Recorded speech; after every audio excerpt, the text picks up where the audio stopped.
Okay. So I've been talking a lot about the Middle East, and listen. I can continue to talk about disclosure, but I have to tell you, disclosure is connected to this. If I tried to explain it to you right now, you wouldn't believe me. The same way people didn't believe me in 2016 when I said a coup was happening. Same way people didn't believe me in 2000 when I said the church is trying to take over is being used to try to take over the country. Same thing as when I was 10 and I said, hey, and I said what I said. So, listen, I have this theory that the aliens and the refugees, and when I say aliens, I have a positive association with that word, okay? So when I say it, I don't have any negative energy around it, okay? So I have this theory that the refugees, migrants, immigrants, aliens on the ground are the target of a long influence operation and a shield for the aliens that want to stay hidden. I know. So y'all are just gonna put a little pin in that, okay? Put a little pin in there. So here we go. It's because what I want to show here is how the U.S. was used to radicalize its own citizens against the Middle East and against its own best interests. Okay, so let's see if we can do that, okay? So if you've watched any of the most recent videos that I've done, you know that I'm covering the Zionist PR machine and then the U.S. PR machine that is coupling with it. And the Zionist PR machine did something. It engineered a powerful narrative post 9/11. I'm reading something. Post 9/11 that framed the Middle Eastern migration as a threat to Western civilization. Now, how did that Middle Eastern migration come to be? That's the question, okay? Because this migration ended up being used as part of a narrative to encourage Americans to buy more guns. So, with the 1996 Clean Break document that came out, neocons and Netanyahu wanted this document. Why? They said they're going to be going into 5 countries in 7 years. But the way that I heard it, the U.S. was being told that this was the plan, and they were going to enact it. And I say they because they're not working for me. They're not doing this in my name. So you had 1996 Clean Break document saying we're going to go into 5 countries in 7 years. And guess what? Conveniently, 9/11 took place. I had premonitions, waking and dreaming premonitions for an entire year leading up to 9/11. My wife will tell you that my anxiety was, and I don't typically have anxiety, but anxiety was so intense in me. She was going to be flying to New York 1 month before it happened, and I begged her not to go.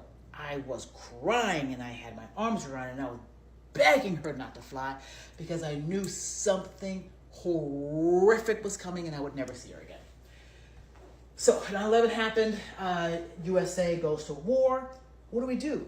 We go right into those countries that the Clean Break document, which was written in 1996. This was a plan.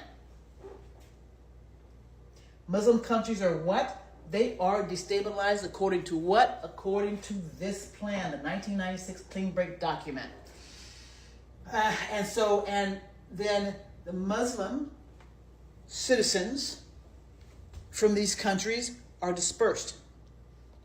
And the PR machine in this secrecy dome that we live in was activated to do what? We got it right here. The Zionist PR machine engineered a powerful narrative post 9/11 that reframed Middle Eastern migration as a threat to Western civilization. This served strategic goals of justifying Israeli aggression, aligning global public opinion against Arabs and Muslims, and manipulating the West through fear. Do you have any idea how many guns were bought because of all this? 1996. They planned to go in 5 countries in 7 years, and then they used a PR machine to inoculate our minds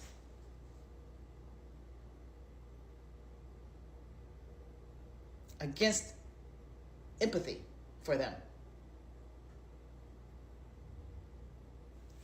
They didn't succeed completely, but they succeeded in pushing through wars in countries we did not want to go into. I cannot stress that enough to anyone from the Middle East who is listening to this. Americans did not want war. Someone else did.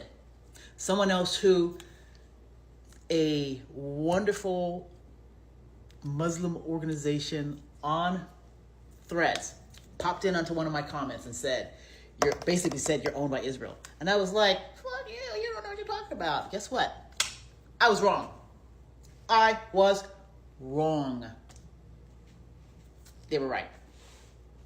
Thank you, brother, sister, whoever was behind that account, who put the little seed into my mind and began to wake me up. I actually went back and followed that.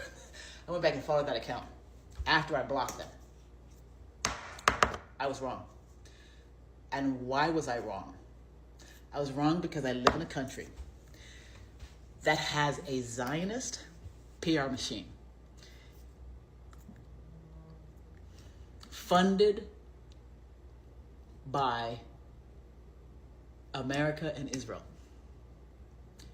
And they got into my head, and they got into my heart, and they convinced me that Israel was the victim. When in this fight, Israel is not the victim.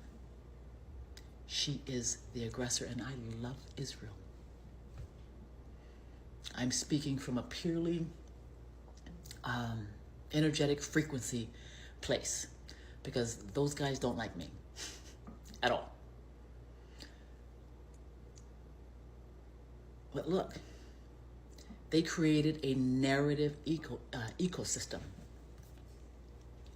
that turned our minds and our hearts against an entire region. And what Trump did when he was just there was he made an effort, I think, I could be wrong, I need to stop using my platform on behalf of white men, because y'all just keep lying. I speak on behalf of you and then you lie. Again and again and again and again. But what Trump did when he was there was he took this structure, this whole pretend world, and he threw a brick on it. And he said, we never should have done this. That is what he did. Now, does the Muslim community and folks who are supporting them narrative-wise pick up on this and roll with narrating the truth? Yes, there are folks out there who are going to do this. Remember, I'm a seer. I see what's coming. This is like a baton, a narrative baton. I crack it open, boom, and I give you the baton. Now go. Tell your story. And tell it in a way that they hear you, they feel you, they see you, they know you. And listen to the folks who woke me up. If you're on social media, keep telling Americans the truth. Don't do it in a mean way. We have been indoctrinated. But you will, if you just keep coming and just keep talking to us, we will wake up. We will wake up. So keep going, y'all. I got your back.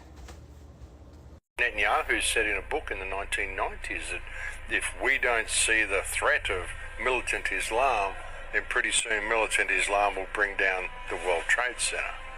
The next thing you'll see is the militant Islam is bringing down the World Trade Center. Nice prediction there. Just a bit of psychic, was he? Like it's got Israeli fingerprints all over it. And with any of that sort of stuff, you just got to say, cui bono, who benefits?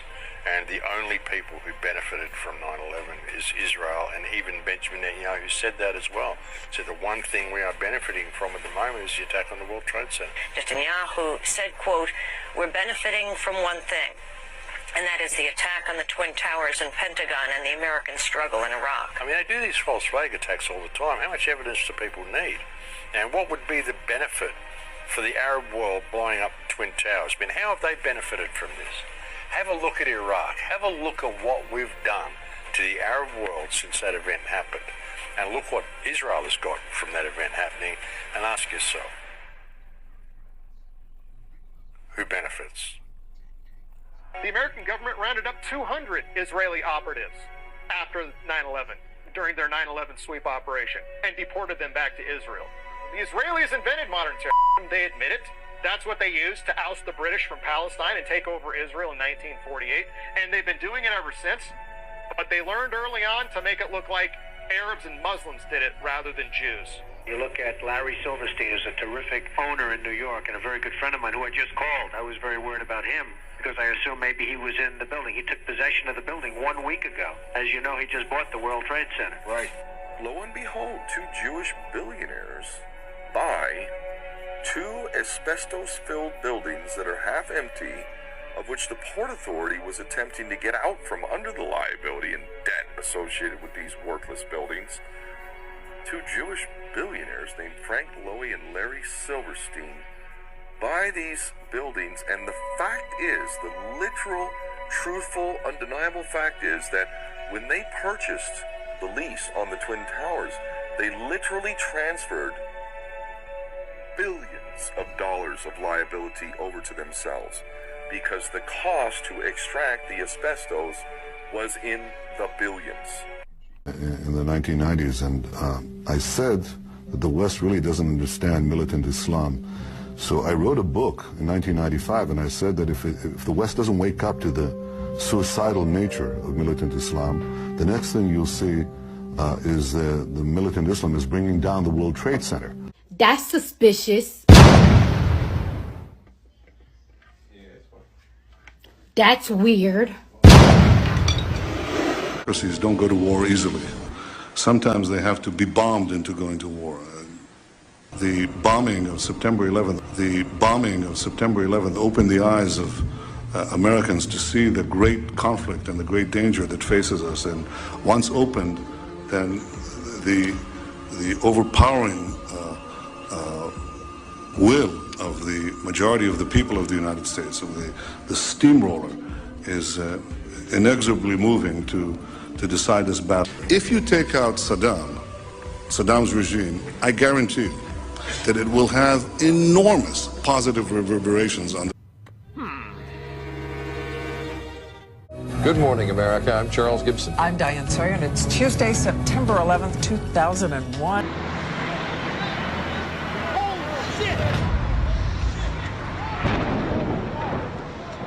This just in, you are looking at obviously a very disturbing live shot there. That is the World Trade Center.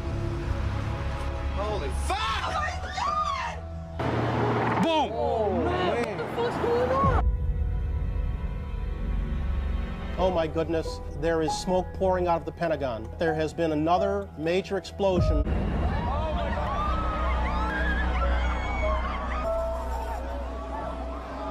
I'm going to interrupt you, Senator McCain. These are the first pictures we have in. This is from...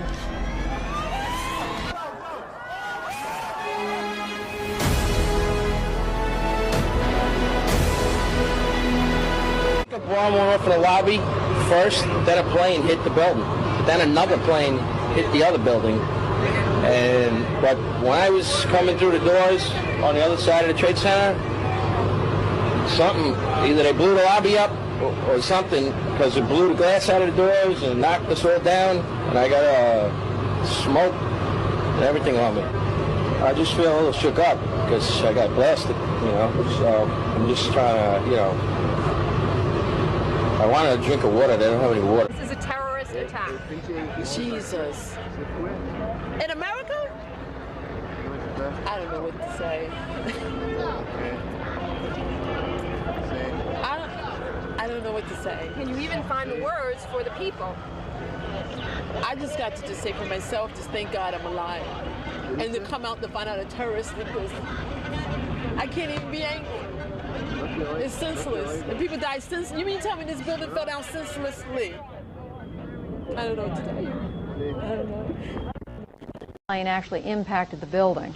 You know, it might have appeared that way, but from my close-up inspection, there's no evidence of a plane having crashed anywhere near the Pentagon. The only site is the actual site of the building that's crashed in, and as I said, the only pieces left that you can see are small enough that you could pick up in your hand.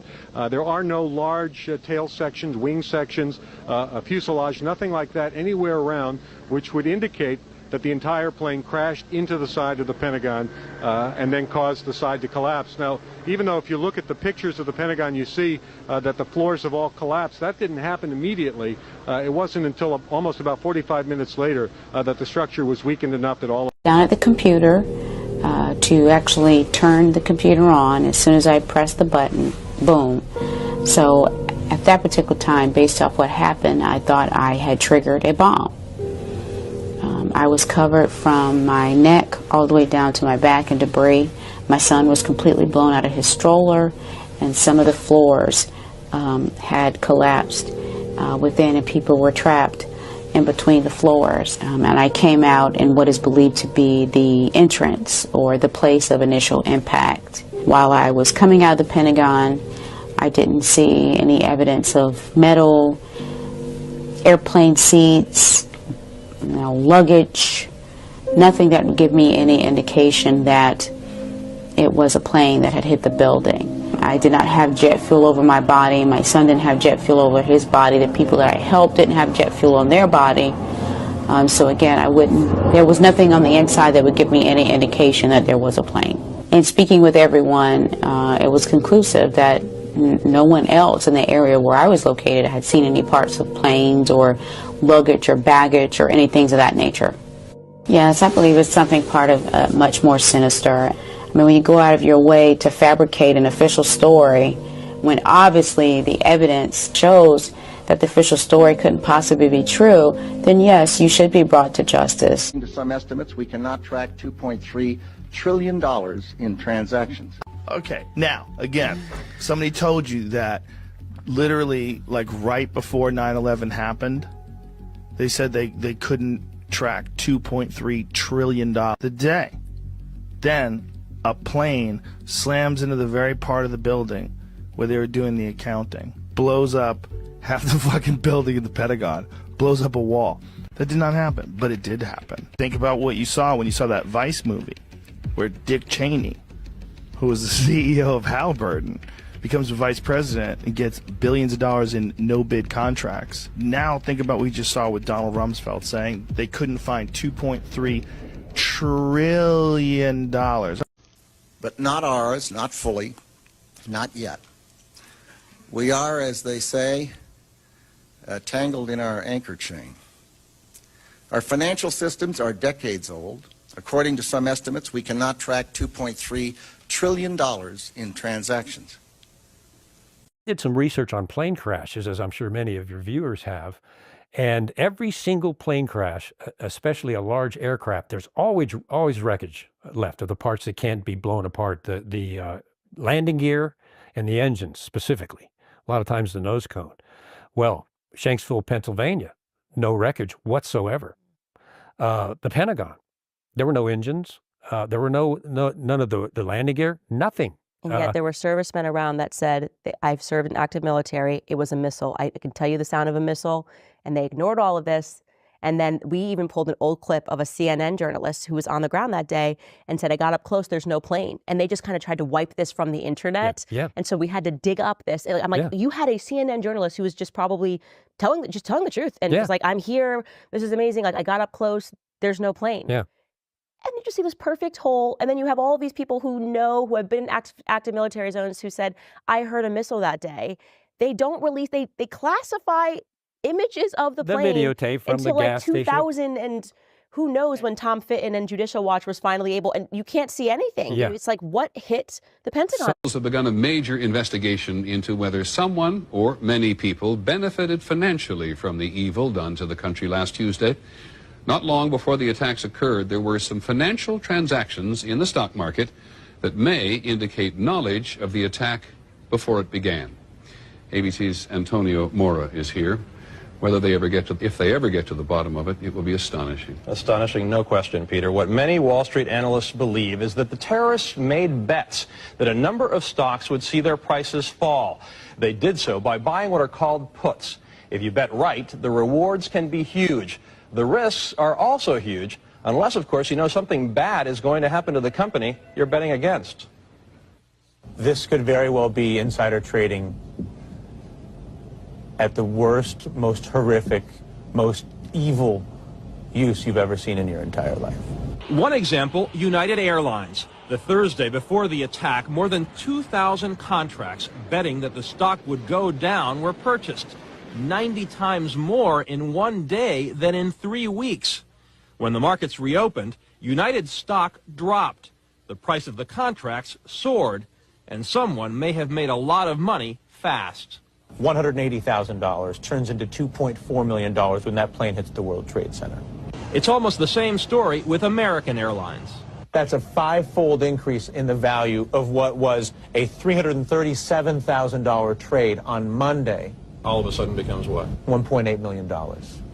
And there's much more, including an extraordinarily high number of bets against Morgan Stanley and Marsh & McLennan, two of the World Trade Center's biggest tenants.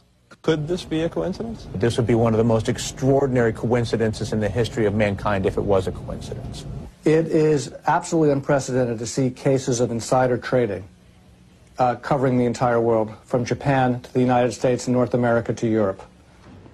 ABC News has now learned that the Chicago Board of Options Exchange launched their investigation into the unusual trading last week.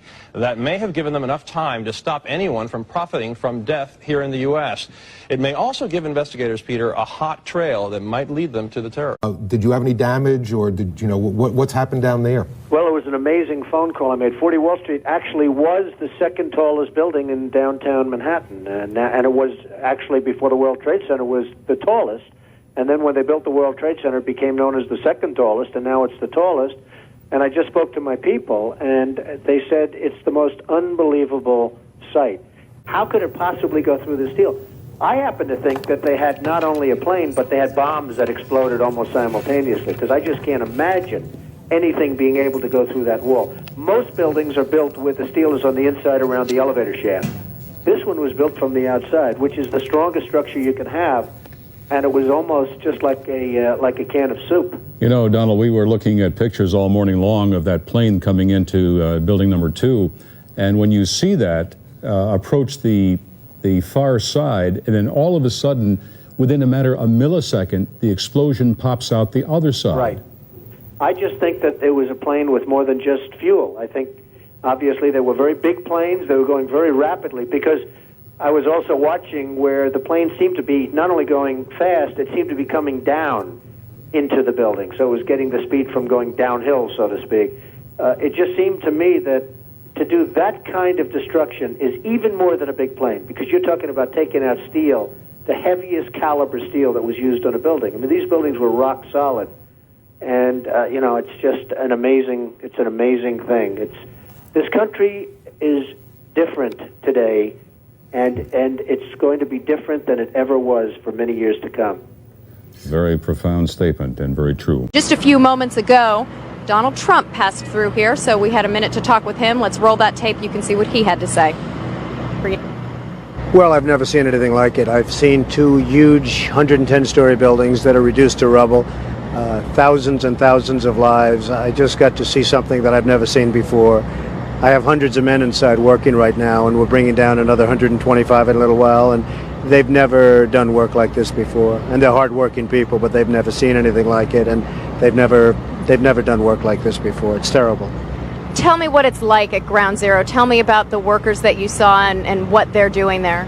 Well, not only is it devastation, but it's very dangerous, because every few minutes a whistle would go off and everybody would just run, because you have all the buildings around it, which are in such a weakened state that people just don't know, and so they just have to take off, and then they come back and they're working under 50-story buildings that you don't know if they're going to fall down. So it's a terrible thing for the workers, and it's a terrible thing for the world, really. How have you spoken to any of your men? Do you know how they're reacting to this? Because emotionally, this must be so incredibly difficult. Well, there are a lot of them, but they've never seen bodies like this. I mean, the bodies all over. The great thing is when they find somebody that's alive, like the 5 firemen that they just found a little while ago. So that's the great thing, and that's what they're all striving for. But generally speaking, that's not the case. So they are working very, very hard, but it's a very depressing situation for these folks. As you walked around and as you saw the piles of rubble, there are thousands of families out there who are hoping that someone might be in a pocket somewhere, still alive, still breathing, waiting to be dug up.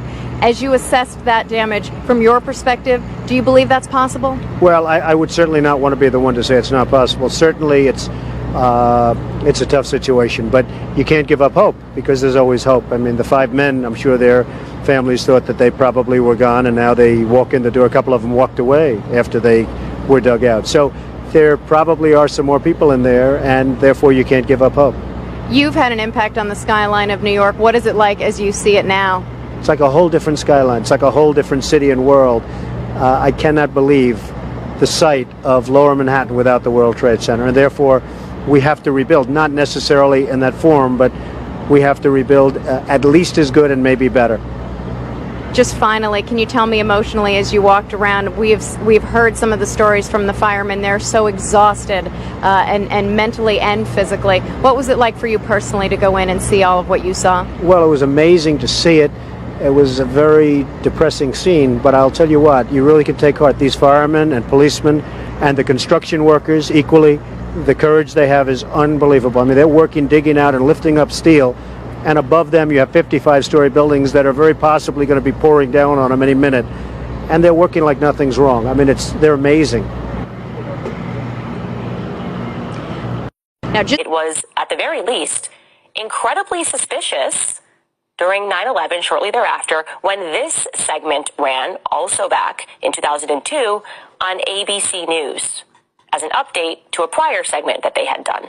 Take a listen. In the days after the September attacks, there were countless rumors about strange coincidences surrounding the events.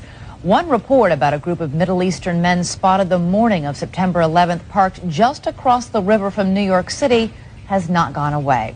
Investigation of their presence has led to questions about whether Israel was conducting espionage on U.S. soil. We're joined now by ABC's John Miller with an exclusive report this evening. That's right, Elizabeth. This is a case that took the FBI and the CIA more than 2 months to sort out, while 5 Israelis waited in jail. It began when this woman was watching the Twin Towers burning from her apartment in New Jersey.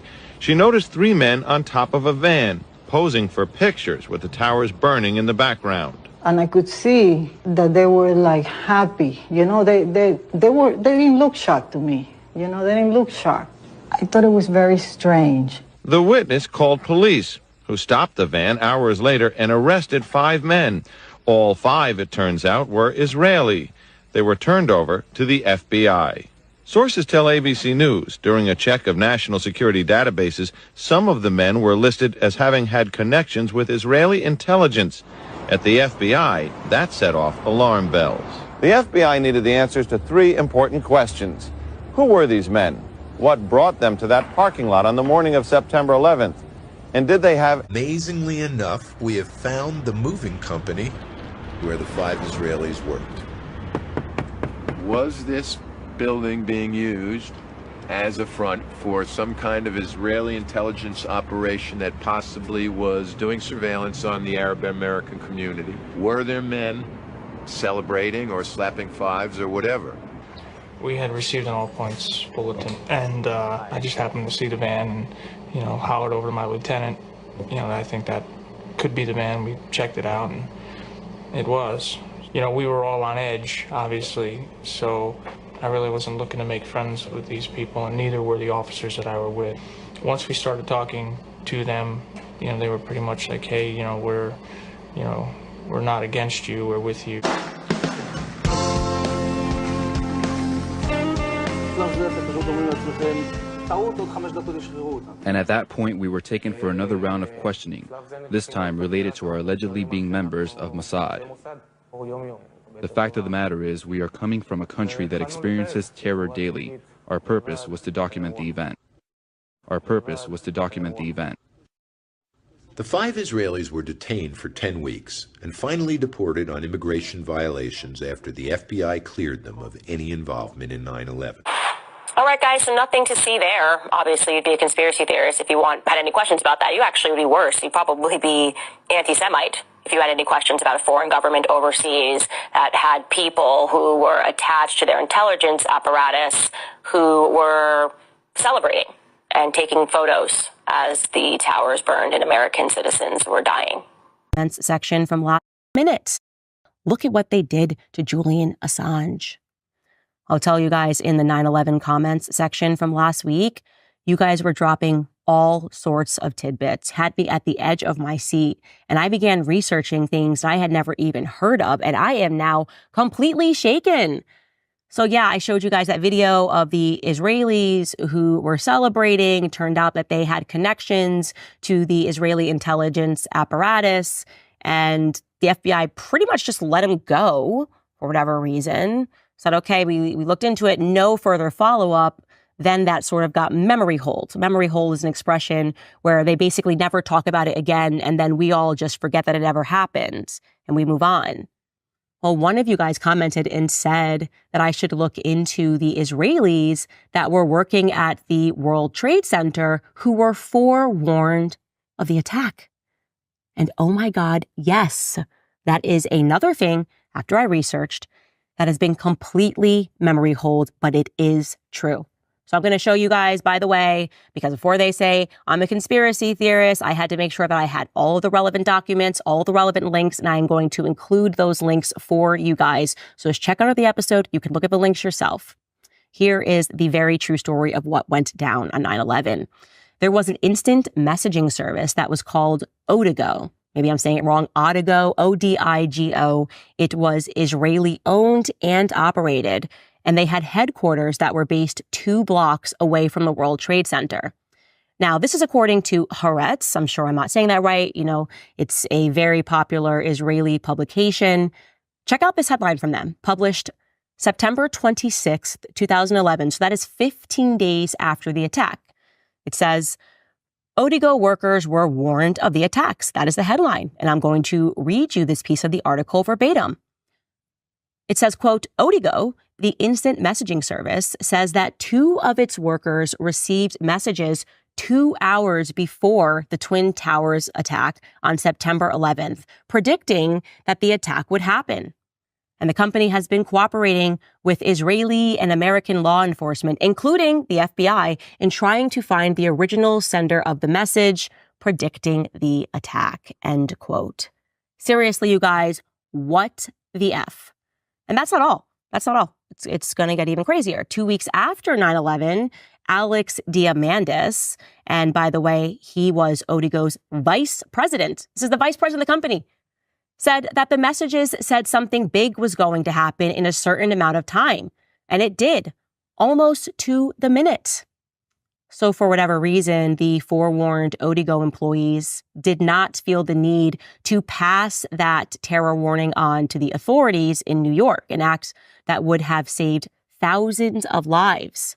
Here's a CNN report from September 28, 2001, further cementing that fact. It reads, quote, the FBI is looking into whether a warning sent to employees at an instant messaging company less than 2 hours before jetliners slammed into the World Trade Center was connected to the attacks, a company executive confirmed Friday.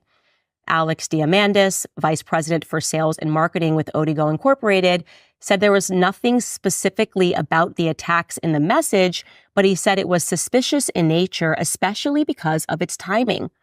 Quote, I would describe it as a threat, a warning. Diamandis declined to comment further on the content of the message, citing the ongoing investigation.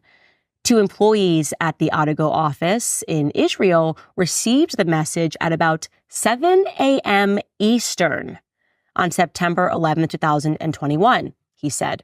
After the attacks, the staff decided to scour the server logs in order to determine the source of the message, Diamandis said.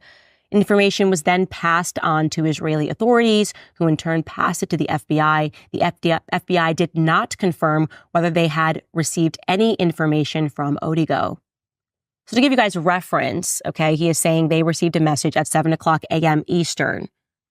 The first tower was struck at 8:46 a.m. Eastern. So they had an hour and 46 minutes to remove themselves from the premises because they knew that something bad was going to happen. And this information was given to the FBI, and we haven't heard of it since. Not even in the media. The media just dropped it. Totally not relevant at all that somebody on Israeli messaging service was saying, hey, there's about to be a big attack. Now, what do they always say about Israel? It's our greatest ally. It's our greatest ally had information that attack was about to take place on American soil. And rather than alerting American authorities, they decided to alert other Israeli citizens. Oh, there's more. On September 12, 2001, the Jerusalem Post, also based in Jerusalem, reported in a since-archived online publication that, quote, the foreign ministry in Jerusalem has so far received the names of 4,000 Israelis believed to have been in the areas of the World Trade Center and the Pentagon at the time of the attack, end quote. Okay, fine. And yet, despite this remarkably, and that's according to someone who was traveling with Bibi Netanyahu, only 4 Israeli citizens died that day. So the foreign ministry was looking for 4,000 of them. And fortunately, and I do mean that fortunately, because I wish nobody had died that day, only 4 of them actually did die. Here's that clip of Bibi Netanyahu and his wife, and you'll hear somebody off on the side confirming that only 4 Israeli citizens died that day. This whole section that we see here, we're running all the way down to all Cantor Fitzgerald folks. And so there, how many Israelis? There's 4 Israelis altogether. Okay, fine. Take from that what you will. But I'm going to tell you another strange, real, true fact. Larry Silverstein. And this one, oh my gosh, they call you anti-Semitic for knowing it. Larry Silverstein was a prominent New York State real estate developer. He's also a personal friend of Bibi Netanyahu. He is very connected to Israeli politics and Israeli politicians and other prime ministers. Well, Larry was quite lucky. He obtained the lease for the Twin Towers just 6 weeks prior to 9/11. 6 weeks prior. He obtained the lease, and he also took out an insurance policy, which fortunately included coverage for acts of terrorism. So when it came time to collect, when the towers went down, Silverstein claimed that there were 2 incidences of terror, since 2 buildings were hit by the planes, which allowed him to seek double indemnity. So to be clear, he collected $4.5 billion from insurance on the towers that he had invested in just 6 weeks prior to the 9/11 attacks. Now, I was so shocked looking at that I wanted to debunk that. I turned to Snopes, you guys. I said, Snopes, tell me why this is not true. And of course, Snopes had an article defending Larry Silverstein. And of course, they didn't really debunk it at all. They just write, and I'll include the link to this as well, that the implication of foreknowledge is unfounded, that of course getting insurance is normal. And he wasn't the only investor. He led the consortium of investors 6 weeks prior, but he wasn't the only investor. So nothing to see there. But by the way, Larry was even more lucky than that, unbelievably. Every morning, he used to have breakfast. He used to take breakfast meetings at the World Trade Center. But on the morning of 9/11, and by the way, this is according to Larry in interviews, he just broke his own routine. He, fortunately, on the morning of 9/11, had a dermatologist appointment. So he didn't take breakfast in the towers, and that spared his life. So what are we supposed to make of all of this, all of these facts, which again, I will include links? What are we supposed to make of all of these things that have been memory holed about 9/11? And since we have been in never-ending wars in the Middle East and many Americans have died, their sons, their daughters have died overseas fighting never-ending wars. Well, I'll tell you, for one hand, if we talk about it, we're We're instantly called conspiracy theorists. We're instantly called 9/11 truthers. We're instantly called anti-Semitic. And let me tell you, the only word for all of this, if you're not interested, if you don't find this to be remarkably suspicious, if you don't realize that we were not told everything about 9/11, the only word, the only adjective that should be launched on you is you're anti-American. And that's worst of all. I'd rather be called everything in the entire world than be called anti-American. And that's what these people in the media are. They're anti-American cowards. And you know what? I just will play their game. Why is it, do you think, that so many people in the Jewish community believe that you are anti-Semitic? I think that's actually a very good question. And just to go back, I'm going to answer your question. I just want to make sure people are recognizing, because he said a lot of stuff there, he's not able to counter. He essentially tried to hold me to looking up the sources. We've now found the sources, and it's the BBC, it's the New York Times, and it is the Euromed Human Rights Monitor. We have found no sources, and we'll fact check it afterward. You looked it up during the show. I'm sorry. Bombs were dropped on Gaza, and per the BBC, the British aircraft dropped 4,000 tons of bombs on Dresden. So just for clarity, in a single night, not 11 months. In a single night, correct. Please don't cut me off. I have not cut you off. He called that a blood libel because that is a strategy, which is meant to just distract people from the truth or looking into it. So you say everything you say is a blood libel. Now, to answer your question, Piers, I think that's a very good question. Now, I know what they do because I used to ask them to do it. I mean, when I was in the Mossad, and we had a guy that gave us problems in the U.S., and he was speaking out, and he was talking like Pete talked once and said, Israel is bombing Lebanon with cluster bombs. We say, hey, who's that guy? You know? And of course the campaign starts, and before you know it, the guy's labeled. And he's an anti-Semite, because that's what we say he is. It's a trick, we always use it. When from Europe somebody is criticizing Israel, then we bring up the Holocaust. When in this country people are criticizing Israel, then they are anti-Semitic. I'm tired. I must tell you, I'm very tired. I'm tired. I am, and I'm allowed to. By the way, I'm human, and it's perfectly normal for someone to be tired, and I'm tired. Arabs will not stay in the Gaza Strip. Who will stay? Jews. Africa is big. Canada is big. The world will absorb the people of Gaza. How we do it?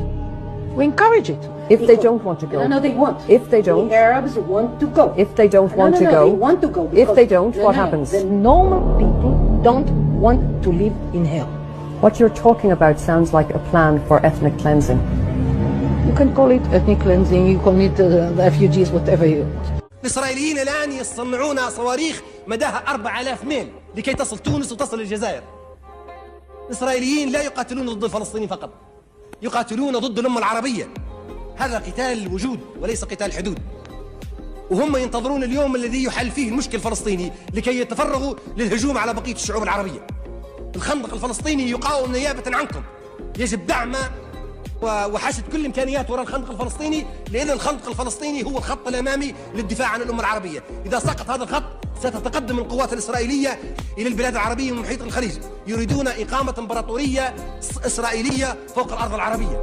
It's not only secular, because the founders of Zionism and the people, the Zionists today, are not only secular. They basically, many of them, hate Judaism. They hate God and his religion. For example, I have a friend of mine who grew up in Zionist education, grew up in Jerusalem. And he told me that what he was taught is that we, the Jewish people, have two enemies. Now guess who the two are and who the first is. The first is the religious Jew, and the second is the Arab. But that movement, the movement of Zionism, who is secular and who refuses to follow Judaism, they misuse this very same religion they refuse to follow, and they misuse it to justify crimes which are forbidden in this very same religion, because killing and stealing, oppressing an entire people, all of this is forbidden in Judaism. And as I said before, the whole concept, the idea of Zionism to build a sovereign homeland for Jews is in total contrast of Judaism. Us, people in the free world, should say something. This is unjust. This is unjust for the people of Palestine that this voice is attempted to be silenced. But it's not only doing injustice for the Palestinian people. This is doing injustice for the Jewish people as well. Because when you conflate Judaism and Zionism, you conflate anti-Zionism with anti-Semitism, you're making a statement as if all Jews support all what's going on and as if all Jews are accountable to what's going on. But we always need to know better than that. And we try to educate people to understand that anti-Zionism has nothing to do with anti-Semitism, because Judaism and Zionism are not the same. Judaism is a religion. Zionism is a political movement. Should never be conflated. A lot of Jewish people in New York, many of them support Israel, but there's a massive community who is anti-Zionist. And people might not know because the mainstream media would never show you that. Like, for example, there was a couple of years ago, there was a huge mass anti-Zionist rally, a Jewish anti-Zionist rally in front of the Israeli consulate on 2nd Avenue, Manhattan. And then CBS would announce that there is a traffic jam on 2nd Avenue. And they would not say what the reason is. A number of my teachers were Holocaust survivors. And you know, they were telling stories, terrible stories. And unfortunately, we're hearing similar stories now. This is something that should... The Jewish history in the Holocaust should be a lesson for Jewish people, how to refuse this genocide taking place in Gaza.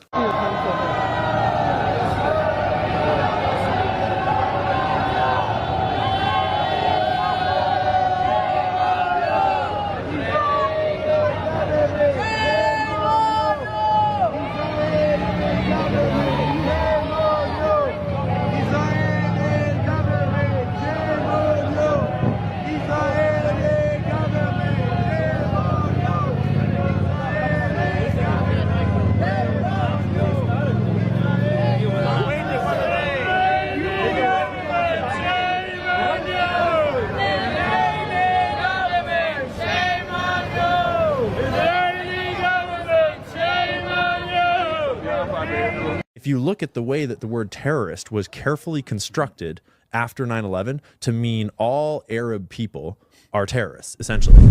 Think about who benefits the most from that. It's not America, it's Israel. Yep. Because Israel's over there by all the Arab nations trying to fucking... said that in his own words, that he benefited from this. Exactly. And he's the one that pushed into war in Iraq. The most important thing, and I'll end with this, is that we have to have moral clarity. We have to say that anybody who engages in the deliberate attack on civilians, the deliberate attack on innocent civilians, which is what terrorism is, as opposed to the unintentional harm done to civilians in legitimate military actions against combatants. Anybody who engages in systemic, deliberate attack on civilians is beyond the pale, and any cause that uses terrorism to advance its purposes or that justifies terrorism is beyond the pale and will be dealt with accordingly. I want to thank you, and I want to thank you, Senators, for giving me this opportunity to speak here today and to speak with you in the coming session that we'll have. Thank you very much. Thank you very much.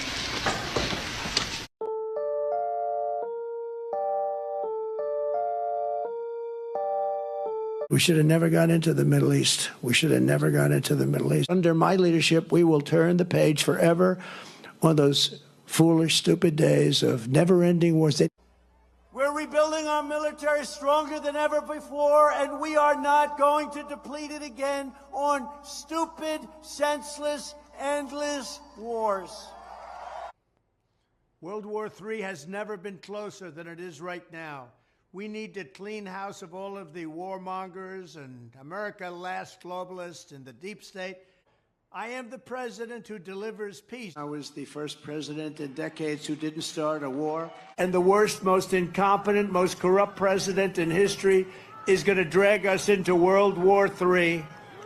And this horrible, horrible president is dragging us toward World War III. We're going to be in World War III soon. Because I think we would have been good with Iran. I don't want to do anything bad to Iran. Large sections of the Middle East. I mean, look at the death and destruction that's taken place. And none of this would have happened if I were president. Our opponents join with warmongers and neocons to wage endless wars, these wars that never end. Together we're fighting to secure our borders, end the endless foreign wars, and defend the working people of America. But the Muslim and Arab voters in Michigan and across the country want a stop to the endless wars and a return to peace in the Middle East. That's all they want.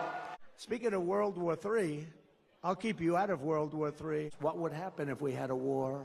We won't, with me, but you will have World War III, I believe, without me, but we won't have. I will be sure that World War III will not happen. I'm the only one can say it won't happen. But I stand here today, and I'm the only candidate who can make this promise. I will prevent, and very easily, World War III, very easily. These are American neoconservatives. It's called A Clean Break, a new strategy for securing the realm. And they wrote it for Netanyahu. And what it says is this. It says, Iran, Syria, and Hezbollah are the threat to Israel, particularly Hezbollah in southern Lebanon, backed by Iran and Syria. And what we want to do is we want to break that chain. And then, get this. They said to break that chain, what we want to do is we want to get rid of Saddam Hussein in Iraq. Huh? Saddam Hussein is the Sunni, the minority Sunni dictator sitting on a super majority Shiite population. And Iran and Hezbollah, of course, are these fundamentalist Shiite regimes. So why does it make sense to these neocons to get rid of Saddam Hussein? Well, it was this ridiculous Rube Goldberg scheme. Okay, the Rube Goldberg scheme was, if we get rid of Saddam Hussein, then we will get the cousin of the king of Jordan to take over Iraq. And because he's a Hashemite with the blood of the prophet in his veins, all the Shiites will just bend over and kiss his bottom and do whatever he says. Which, this is completely crazy. The Shiites don't revere the Hashemites at all. The Hashemites are Sunnis. And even though the Shiites revere the bloodline of the prophet, it's not like they're priests. And even priests and cardinals and bishops don't have like political control over their people directly. So, in other words, they were living in this fantasy world that the Shiites of Iraq would become compliant under the new pro-American installed and pro-Israeli installed regime. And then because Shiite Islam is born in Iraq and then spread into Iran, they would get the Shiite clergy in Najaf to order Hezbollah to stop being friends with Iran and start being friends with Israel. And Iraq, under these compliant Shiites, would then give the full advantage to America, Jordan, Turkey, and Israel, our friends in the region, against Iran. Well, Tim, this is the dumbest damn thing. This makes no sense at all. And people can read. It's called A Clean Break by Wormser. The follow-up is called Coping with Crumbling States. And if you really want to know, they wrote a book about it called Tyranny's Ally. Who are the neocons? How would you describe them? What is a neocon? A neocon is a group of true believers starting that really rose to force in the last years of Bush Sr. It was Cheney, Wolfowitz, Rumsfeld, but it became absolutely bipartisan. Victoria Nuland is kind of the ultimate. Yes. Her husband, Bob Kagan. Robert Kagan, is kind of the public intellectual of the neocons. I mean, he is. I know Bob well. Yes. He's an idiot. Yeah, well, he's your public intellectual. He's the guy that writes the tomes that but he's say, a child.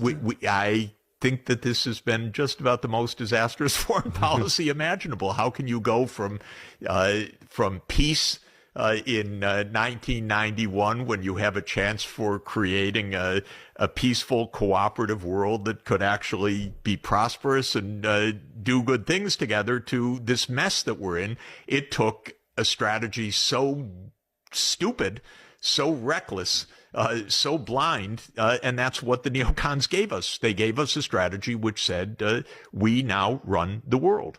And explicitly, we will be the world's policemen. We will fight the wars that we need to fight whenever and wherever we need to fight them. We will make sure that there's never a rival. Well, you do that long enough, you end up in lots of absolutely destructive, stupid wars. And the rest of the world doesn't just sit back and say, oh, thank you, U.S., we're so grateful you're the leader.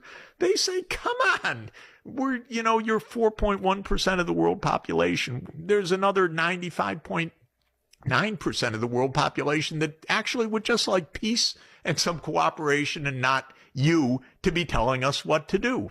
So this strategy was explicit, clear, adopted in the last years of basically in 1991, 92, after the Soviet Union was dissolved in December 1991. Clinton is just not serious, consequent, or experienced enough. He wasn't a rigid neocon, but Madeleine Albright was a true believer, and Clinton drifted in that direction. And that's also partly something to understand, which is when you have the biggest military machine in the world, when you are so powerful, the war machine is always revving. There's always some case for war. The neocons basically said, yeah, we're the policemen, we're the constabulary. This is our duty. And said you have to be in each of these conflicts because U.S. reputation also depends on this. So they invited regional wars and everywhere and all the time, and believed, of course, we could clean out governments we didn't want, regime change by war, by covert operations, and so on. And it became not a little movement; it became the dominant drive. So Clinton kind of drifted. His administration was divided between Madeleine Albright and Holbrooke on one side and William Perry on the other side, but he went with Albright.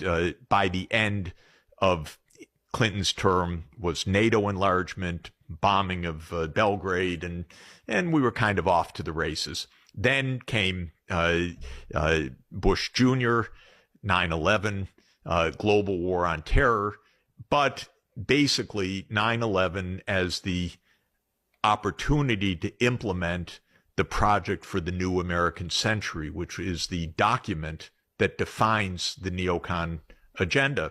And it's such an interesting document because very clear, it was very carefully studied, and it's also important to understand the U.S. is a big ship, so it doesn't turn quick, so you prepare a path, or it's this stuck rudder, as I said.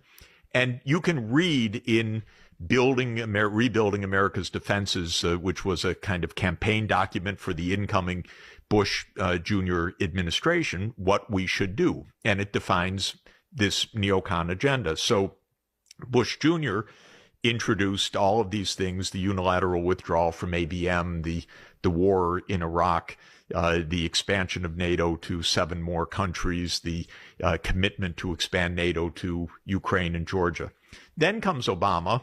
You don't think of him as a neocon especially, but who becomes the point person for Eastern Europe and Ukraine, Victoria Nuland. So interesting. Victoria Nuland was the deputy national security advisor of Cheney. I remember very well. Yes. So she was Cheney's advisor. Then she was George W.'s ambassador to NATO during the commitment to enlargement. And if Obama weren't a neocon, you would say, well, that's not someone I'm going to hire. But all of a sudden she lands as Hillary's assistant. Now, Hillary's absolutely neocon to the core. And there's Victoria Nuland, and she goes from being Hillary's assistant to becoming Assistant Secretary of State for European Affairs and becomes the point person in the overthrow of Yanukovych at the end of 2013 and early 2014. And Obama is not, he's also very inexperienced in obviously no experience at all in foreign policy, but he wasn't by nature a neocon, but the system keeps you moving unless you're a president that knows how to keep a foot on the brakes. And we haven't had many presidents like that. Eisenhower was one who knew how to put of his foot on the brakes because he really understood this system. John Kennedy learned it, but only after the Bay of Pigs, and probably was killed by our government for trying to keep his foot on the brakes. And there have not been many other occasions when presidents kept their foot on the brakes. So in 2011, Obama does the absolute neocon play of saying, almost out of the blue, by the way, why don't we overthrow Bashar al-Assad, Syria's president? Well, that's a little damn weird, but suddenly you start hearing Assad must go. I was on Morning Joe when that statement by Hillary was made, and Joe Scarborough looked at me and said, Jeff, what do you think? And I said, well, how are they going to do that? That sounds like another pretty stupid idea. And it turned out that was 2011. We've had 13 years of war in Syria, hundreds of thousands dead. Destroyed the country. Of course, destroyed the country. And who's president? Bashar al-Assad. And interestingly, I can tell you, I can tell you. In 2012, the U.S., there were protests, there were things that were going on in Syria, but the president said, okay, we'll send in the CIA to overthrow the government in Syria. And if anyone is wondering, we do this dozens of times, so don't have any illusion that this is unusual. It is the job, the terms of reference of the CIA to overthrow governments in other countries. I don't approve. I think it leads to war, destruction. It hasn't passed Putin's notice that that's the job of the CIA, so it's another reason he doesn't exactly want the U.S. on his border and so forth. Okay, so we start arming the jihadists, crazy things in Syria. Yeah, I can say it. I'm just thinking because... and the U.S. says Assad must go. So the UN starts a diplomatic process to try to find peace, which is the job of the UN. It's not to implement U.S. regime change. It's to try to find peace. So the UN succeeds in getting all of the parties to agree to a peace agreement, except one, the U.S. So the idea that you couldn't find peace, you couldn't find all these different factions in Syria. There was an agreement reached, but there was one obstacle to the agreement, and the obstacle was the U.S. said on the first day of this agreement, Assad must go, and the response was, why don't you have it a process? There'll be in 2 years an election or 3 years. Don't overthrow the government the first day. We have all this in place. And Obama, well, I don't know if it's Obama, probably Hillary, but whatever, said no. So that's why there was no agreement. And joining us now is Ron Suskind. He's the author of the hot new book, The 1% Doctrine. Ron, thanks very much for coming in. Congratulations on the new book. Hey, thanks, Paul. What was the most eye-popping piece of information that you learned in the course of your reporting, researching this book? The broadest part, the thing that covers the most, is this 1% doctrine. It explains everything. That's why it's the title of the book. Let's set the scene. It's 2 months after 9/11. The vice president is being given harrowing intelligence. Pakistani nuclear scientists have been sitting with bin Laden and Zawahiri right before 9/11. Tenet and the CIA brief him. NSC people are there. Cheney says something fascinating. He says, for these low probability, high impact type events, we need to think about them in a different way. Then as the briefing goes on, he stops the proceedings and says, here it is. If there's even a 1% chance that WMDs have been given to terrorists, we need to treat it as a certainty, not in our analysis, but in our response. Those two things are fascinating. And that jumped out at you right away. Here's what you write on page 163. You write, a key feature of the Cheney doctrine was to quietly liberate action from such accepted standards of proof, and it was effective. Suspicion, both inside America and abroad, became the threshold for action. Understandable after 9/11, right? It will be debated. The point is, here it is. Here's the real secret to the playbook. Talk it out. Is this what we want for America? We see both sides here. And the fact is, making suspicion the guiding principle of the world's most powerful nation creates enormous backlash. For instance, as somebody says, 99 innocent men are worth arresting so that one guilty man is captured, reversing the normal equation. All of the excesses essentially are justified under this principle. Yet, what other one is there? This is the debate that's the real debate about the war on terror. And of course, the 9/11 terrorist attacks left the US with national trauma and 2 decades of war. However, it also led to the biggest shuffle of federal bureaucracy in American history. With the government instituting the Department of Homeland Security and pumping a major portion of its budget into the defense sector, the 9/11 attacks served as a booster shot for players in the sector which had been languishing after the era of the Cold Wars. Defense contractors and arms manufacturers have been making windfall gains post the 9/11 attacks, and the trends have continued unabated even after 2 decades. Post the 9/11 attacks, the US government instituted the Department of Homeland Security to put together safety and security functions. It has since grown to become the 3rd largest cabinet department.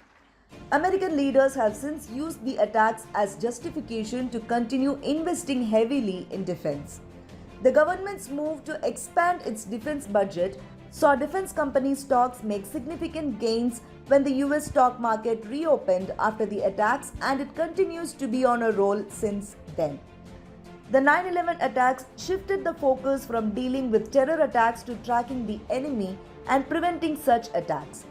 Big defense contractors like Boeing, Lockheed Martin, and Raytheon, which were previously focused on manufacturing weapons for war, adapted their marketing strategies and repackaged their products for use in domestic security.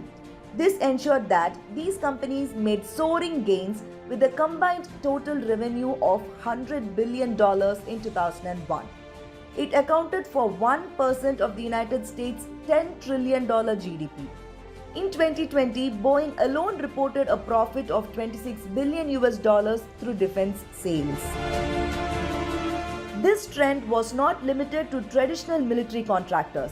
Smaller companies also began shelving local security proposals and developed new ones in an attempt to cash in on the hundreds of billions of dollars that the government was allocating for Homeland Security. Post 9/11, the Department of Homeland Security enabled anti-terror grants that even police departments across the US could tap into to purchase new military-grade equipment. Smaller defense companies thus took to supplying corps with military-like equipment. Thus, funds from the DHS ensured that even smaller companies ended up with huge profits.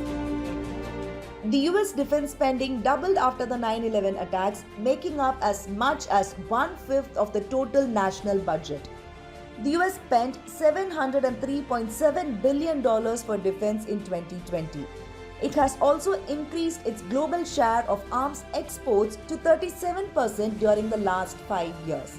This is 3 times more than China, which is the second largest spender at $209 billion. Experts have warned that defense companies are using the fear of the 9/11 attacks as a fuel to keep the money rolling in for them, while producing more weapons than what is necessary. A federal report.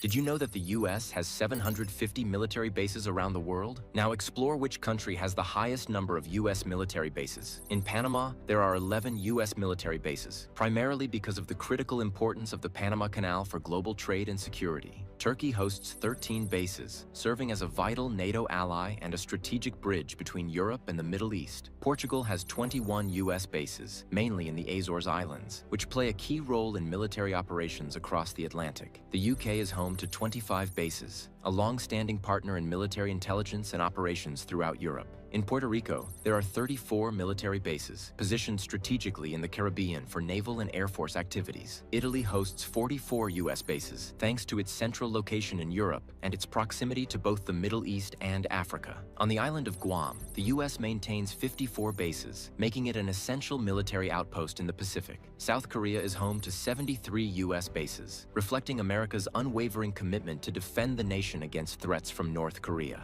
In Germany, the USA operates 119 bases, a legacy of World War II, with Germany being a central hub for U.S. military logistics in Europe. Finally, Japan hosts the highest number with 120 U.S. military bases, strategically placed to counterbalance China and North Korea, while also honoring post-World War II defense agreements. Start with the military-industrial complex. Okay. What is it? Who is it? It is these massive defense corporations who make all these different weapon systems, from the smallest to the most powerful nuclear weapons and missiles. When we are at war, they make a lot of money. When politicians, even if we're not at war but are threatening that we may go to war, they make a lot of money. And these decisions are not made within the context of, hey, what does our military actually need? What do we need to ensure that our military is ready to defend our country and our national security interests? It is very often what members of Congress are advocating for, even more than the military is asking for sometimes, because of those cozy relationships with the military-industrial complex, with these massive defense contractors and their lobbyists. So there's a direct correlation as the money is changing hands there.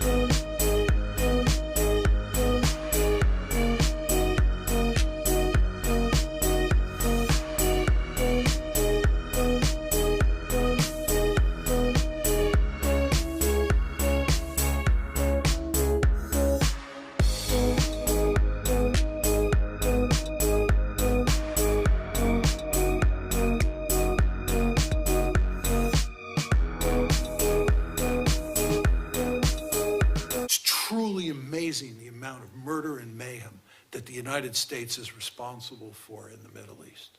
Truly amazing. Virtually no successes and nothing but failures. And failures where huge numbers of people die. Countries are physically wrecked. Afghanistan, now the longest war in American history. I know not a single national security analyst who thinks there's any possibility we can win that war. And all we're doing is kicking the can down the road now so that Obama doesn't get blamed for losing Afghanistan, and now Trump doesn't get blamed for losing Afghanistan. Iraq, we wrecked that country. Syria, where the United States has played a very important role in trying to topple Assad that's hardly ever reported in the media. That's a total disaster. The amount of murder and mayhem we've created in Syria. And Libya, we did a great job there, right? With the help of the Europeans. My God, right? The Bush Doctrine in the greater Middle East, an abject failure. After 9/11, a small group of individuals hijacked United States policy to overthrow the governments of 7 countries in the Middle East and Africa. Take a listen to this, and then I'm going to show you some maps. It came back to me. A 1991 meeting I had with Paul Wolfowitz. You know, in 2001, he was Deputy Secretary of Defense, but in 1991, he was the Undersecretary of Defense for Policy. It's the number 3 position at the Pentagon. And I had gone to see him when I was a 1-star general. I was commanding the National Training Center. Scooter Libby came to the door. I met Scooter for the first time, and he brought me in. And I said to Paul, I said, and this is 1991, I said, Mr. Secretary, you must be pretty happy with the performance of the troops in Desert Storm. And he said, well, yeah, he said, but not really. He said, because the truth is we should have gotten rid of Saddam Hussein, and we didn't. And this was just after the Shia uprising in March of '91, which we had provoked, and then we kept our troops on the sidelines and didn't intervene.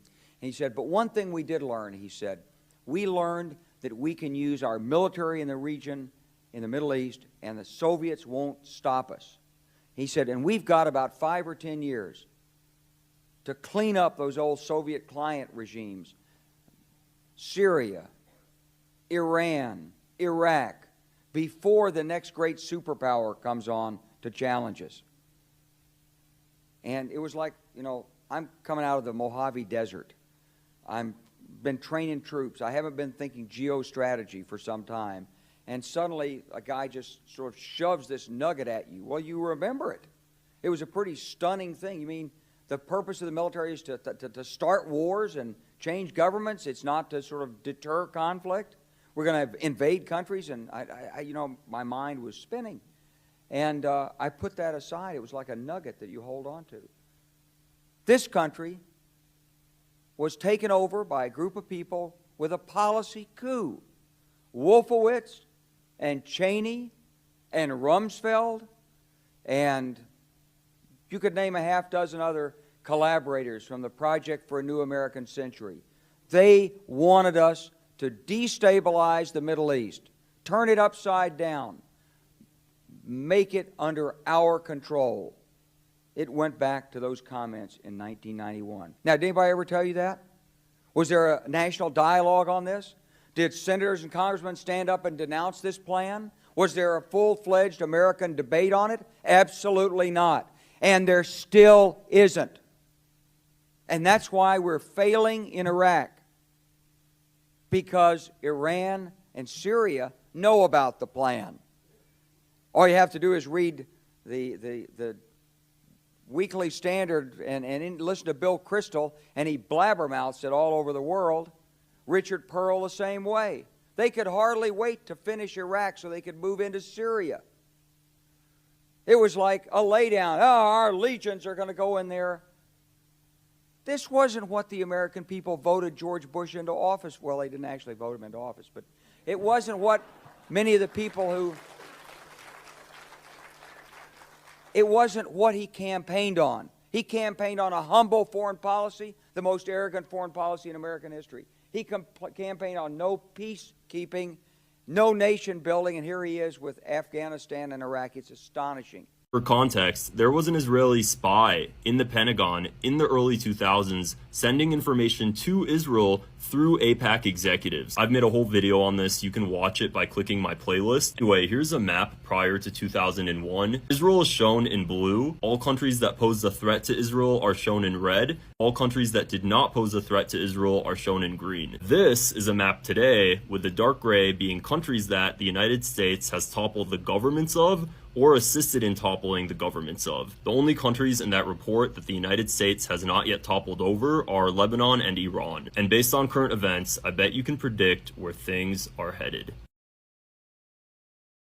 When Wesley Clark, the general who headed NATO, went to the Pentagon just after 9/11, and famously he was showed a piece of paper that said we're going to have 7 wars in 5 years, and he was completely dumbfounded. He said, "What does this have to do with anything?" And he was told that the neocons and the Israelis are going to remake the Middle East. About 10 days after 9/11, I went through the Pentagon and I saw Secretary Rumsfeld and Deputy Secretary Wolfowitz. I went downstairs just to say hello to some of the people on the Joint Staff who used to work for me, and one of the generals called me and he said, "Sir, you got to come in. You got to come in and talk to me a second." I said, "Well, you're too busy." He said, No. He says, "We've made the decision. We're going to war with Iraq." This was on or about the 20th of September. I said, "We're going to war with Iraq. Why?" He said, "I don't know." He said, "I guess they don't know what else to do." So I said, "Well, did they find some information connecting Saddam to Al-Qaeda?" He said, No. He says, "There's nothing new that way. They just made the decision to go to war with Iraq." He said, "I guess it's like we don't know what to do about terrorists, but we've got a good military and we can take down governments." And he said, "I guess if the only tool you have is a hammer, every problem has to look like a nail." So I came back to see him a few weeks later, And by that time, we were bombing in Afghanistan. I said, are we still going to war with Iraq? And he said, oh, it's worse than that.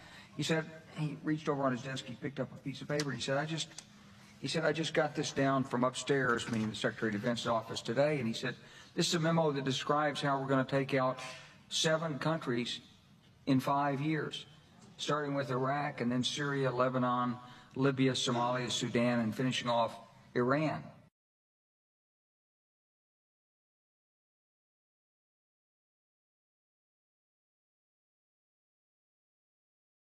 If you take out Saddam's regime, I guarantee you that it will have enormous positive reverberations on the region. And I think that people sitting right next door in Iran, young people, and many others will say, the time of such regimes, of such despots, is gone. There is a new age, something new is happening. And that is speculation on your part, or you have some evidence to that effect? You know, I was asked the same question in 1986. I had written a book in which I had said that the way to deal with terrorist regimes, well, with terror, was to deal with the terrorist regimes. And the way to deal with the terrorist regimes, among other things, was to apply military force against them. The way we did in Afghanistan. The way, for example, I want to answer your question. Well, I guess I'm running out of time, so I quickly was trying to get there. We've done, I think, what you proposed in Afghanistan, yet I haven't seen that sort of neighborhood effect. Well, I think there's been an enormous effect. The effect was, we were told that there would be a contrary effect. First of all, people said that there would be tens of thousands of people streaming into Afghanistan, zealots who would be outraged by America's action, and this would produce a counter-reaction in the Arab world. But I think you're now saying that when you take an action like we did in Afghanistan, we're going to see all the other countries just fold. No, what we saw is something else. First of all, we saw everybody streaming out of Afghanistan. The second thing we saw is all the Arab countries and many Muslim countries trying to side with America, trying to be okay with America. The application of power is the most important thing in winning the war on terrorism. If I had to say, what are the 3 principles of winning the war on terror? It's like, what are the 3 principles of real estate, the 3 L's, location, location, location? The 3 principles of winning the war on terror are the 3 W's, winning, winning, and winning. The more victories you amass, the easier the next victory becomes. The first victory in Afghanistan makes the second victory in Iraq that much easier. The second victory in Iraq will make the third victory that much easier too, but it may change the nature of achieving that victory. It may be possible to have implosions taking place. I don't guarantee it, Mr. Turney, but I think it makes it more likely. In 2008, in an interview with Wolf Blitzer talking about President George W. Bush's conduct of the war, you said you were surprised that Democratic leader Nancy Pelosi didn't try to impeach him. You said, quote, which personally I think would have been a wonderful thing, close quote. When you were asked what you meant by that, you said, for the war. For the war. He lied. He got us into the war with lies. Do you still believe President Bush should have been impeached? First of all, I have to say, as a businessman, I get along with everybody. I have business all over the world. I know so many of the people in the audience. And by the way, I'm a self-funder. I have my wife and I have my son. That's all I have. I don't have this.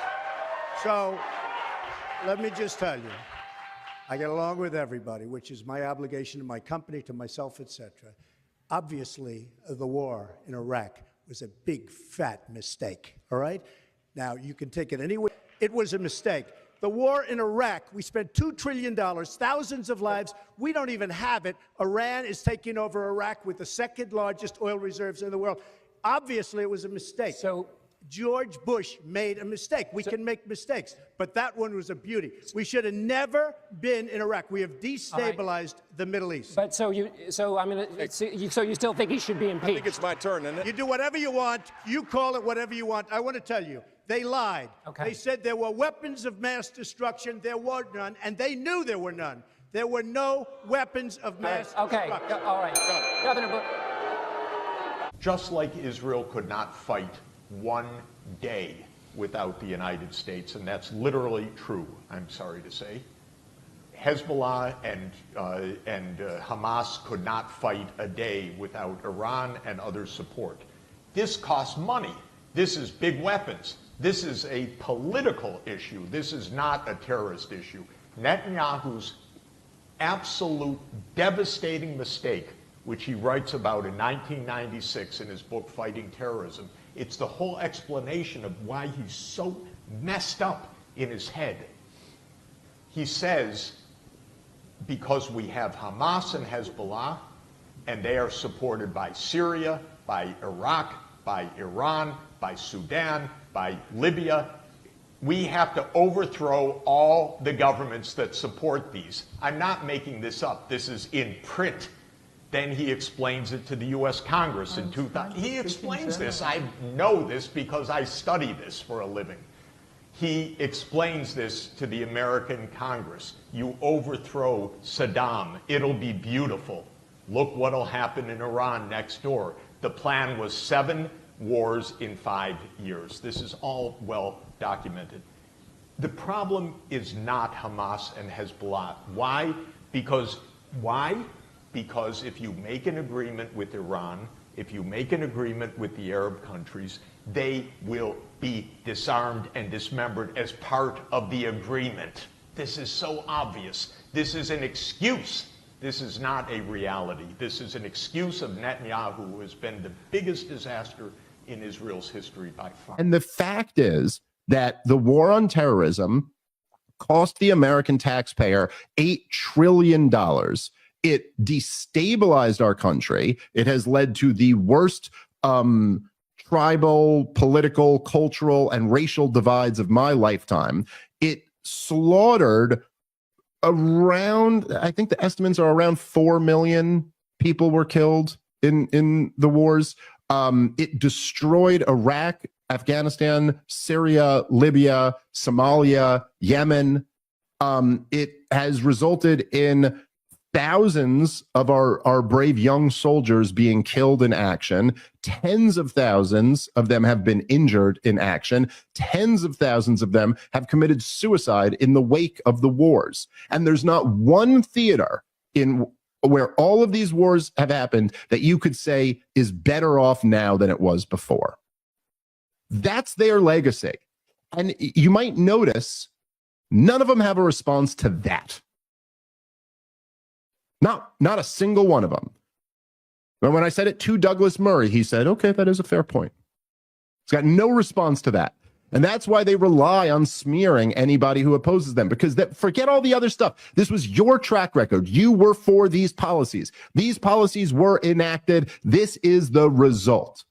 And part of the result is now the term neocon means evil, psychotic, retarded, blood-soaked monster warhawk who ruins everything he touches. Deal with it. We're not going to stop calling you that. It was the other N word in the 2000s, and it's interesting that it's come back again now. And now, just as then, people didn't really understand what it meant. You wrote a book in the mid-2000s, Neoconservatism, Why We Need It. A period at the Henry Jackson Society, there was a sense that you were a neocon, and that's always discussed. I've actually seen in some of the responses to your Joe Rogan appearance, even just a few days ago, it's the same thing. He's a neocon. He's there to push the neocon agenda. How do you now think about that? Are you a neocon? I don't think in the sense that people understand it, no. I mean, my book on it was mainly an explanation of what the neoconservative movement had been, and I wrote it in part because it was the other N word in the 2000s, and it's interesting that it's come back again now. And now, just as then, people didn't really understand what it meant. It increasingly became, and I think it's become, a sort of an unsalvageable term, because what it came to mean was simply war hawks. Principally, it was used as a kind of Jewish war hawks thing. The best definition of neoconservatism was given by Irving Kristol. Irving famously described a neoconservative as a liberal who'd been mugged by reality. I remember Irving once said to me, did you spend any time on the political left, Douglas, like we did? And I said possibly, but it was a matter of minutes. Neoconservatism in the 2000s was, I think, it was my friend Peter Thiel who first made this observation, was sort of one of the few intellectually coherent ways in which a sense of reasonable, responsible pride in our own achievements and in our own society could be defended intellectually. So you don't disavow it, you don't reject the label? I reject it only because once a term becomes so polluted that everybody thinks it means something it doesn't, there's no point much in using it. I describe myself as a small c conservative without any neo in front of it, but if anyone wants to shove the neo in front, they will. Oh, brother, this guy stinks! على عهدي على ديني على أرض تلاقيني أنا لأهلي أنا فديهم أنا دمي فلسطيني فلسطيني فلسطيني أنا دمي فلسطيني.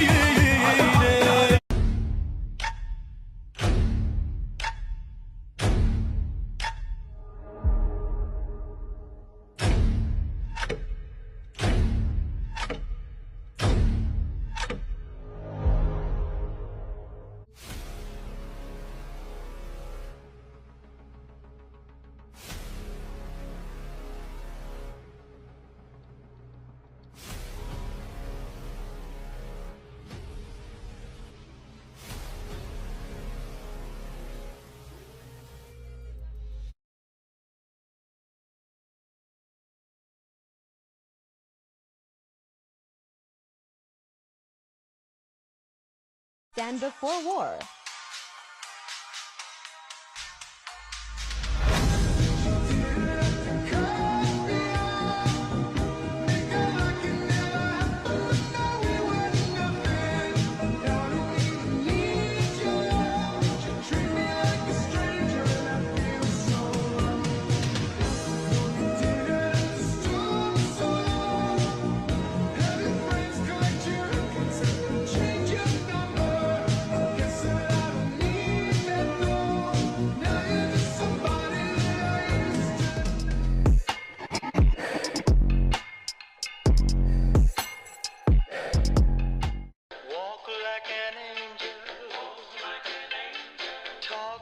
We are not humans.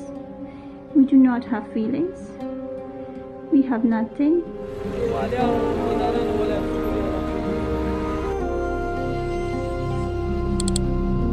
I want to become a good doctor in the future, but my dreams remain dream. Whenever we go out, we have to go out with a man. Afghans, women today is not the same as they were 20 years ago. Can you imagine? We can't talk outside. We even can't talk loudly inside our home. Because if our neighbors hear our voices, it's a very big sin. Today, Afghanistan is the only country on the planet Earth where women and girls are banned from education right. We women are being punished and imprisoned only because of our gender. I'm an Afghan girl who's a victim of Taliban's government. After the ban, everything changed. I am house arrest. My husband was killed by Taliban. In Afghanistan, Cold War is continue. Please save Afghan women. Can your minds really accept all these things? Can you really imagine yourselves in this situation? Between these rules, between these people? Americans don't know anything. We know after 9/11, I think about it now, the propaganda to make me afraid of Muslims. I can't even imagine being a Muslim growing up after 9/11 in America, because I know how I felt about them. And I was young, I was 11 years old. But that beating every day in our heads, that every Muslim was a terrorist, was the idea that you got. I make jokes about it, but like, you don't understand. Like, I had to shave my face to go to the airports. My mom would make me shave my face. Yeah. Like, at school, like, I was so young. This is actually funny. I had a mustache in, like, the 4th grade, and my mom made me nair it. Because she was like, you got to, like, because it was really, really bad. Because whatever like, the household would say, the kids have no filter. So they would just say whatever they wanted to me. But at a young age, I realized that I myself as a Middle Eastern was racist too. I was like, oh, it's not us, it's them. And so I would point my finger out of fear and be like, no, they did it. But then I went to Saudi Arabia, and I don't think I've ever been to a country that was more hospitable to me. The love that I got, the respect that I got, I literally sat back and I hung myself out to dry on a podcast. I go, wow, I was brainwashed. I was so scared. I didn't bring her. Yeah, same. And so first I want to say, just like, to all Muslims growing up during that time in America, I am sorry on behalf of America I'm for sorry the way too. that you were treated. That it is so unacceptable. When I go back and I re-examine that propaganda, that brainwashing that took place in the classroom to make me scared of something, I didn't even know what a Muslim was. I remember going to the airport and someone was a Hindu, And I was scared of it. I'm like, oh my God, they're gonna make him take this off of his head, blah, blah. I thought that was a Muslim, right? There was no education about anything. And the reason for that, he who controls the textbooks controls the entire country, in my view, right? It was because everything that we did responding to 9/11 should be assessed as whether or not they were crimes against humanity. We bombed 1 million Iraqi civilians. We killed 1 million Iraqi civilians. What were we doing in Iraq? The Saudis were on the plane. They just said there's weapons of mass destruction, and then they never found them. But in the process, they killed 1 million Iraqi civilians, right? And it made us think it's okay to just keep bombing Muslims. That was the purpose, to me, of that educational propaganda and brainwashing, is that we feel nothing for Muslims if they die. And that's so wrong. As a Christian, it bothers me. As a Christian, it bothers me that I allowed the school system to inform my perspectives, to not care about human beings. Yeah. There was that's so powerful. That I just want to take a second to say I absolutely agree with you. That is very powerful.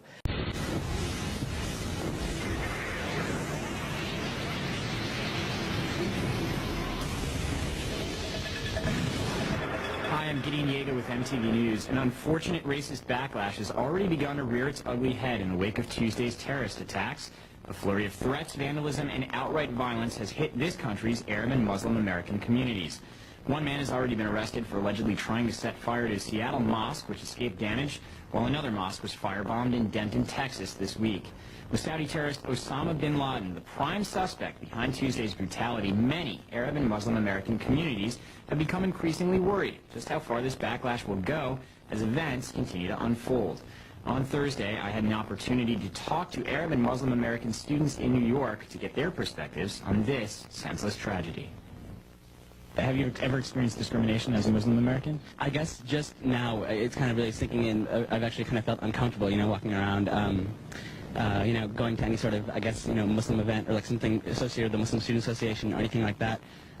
There's kind of a tension that, because you consider yourself American, and then now that there's this clear kind of divide between us and them, all over the media, all over the the papers, everyone's talking about it.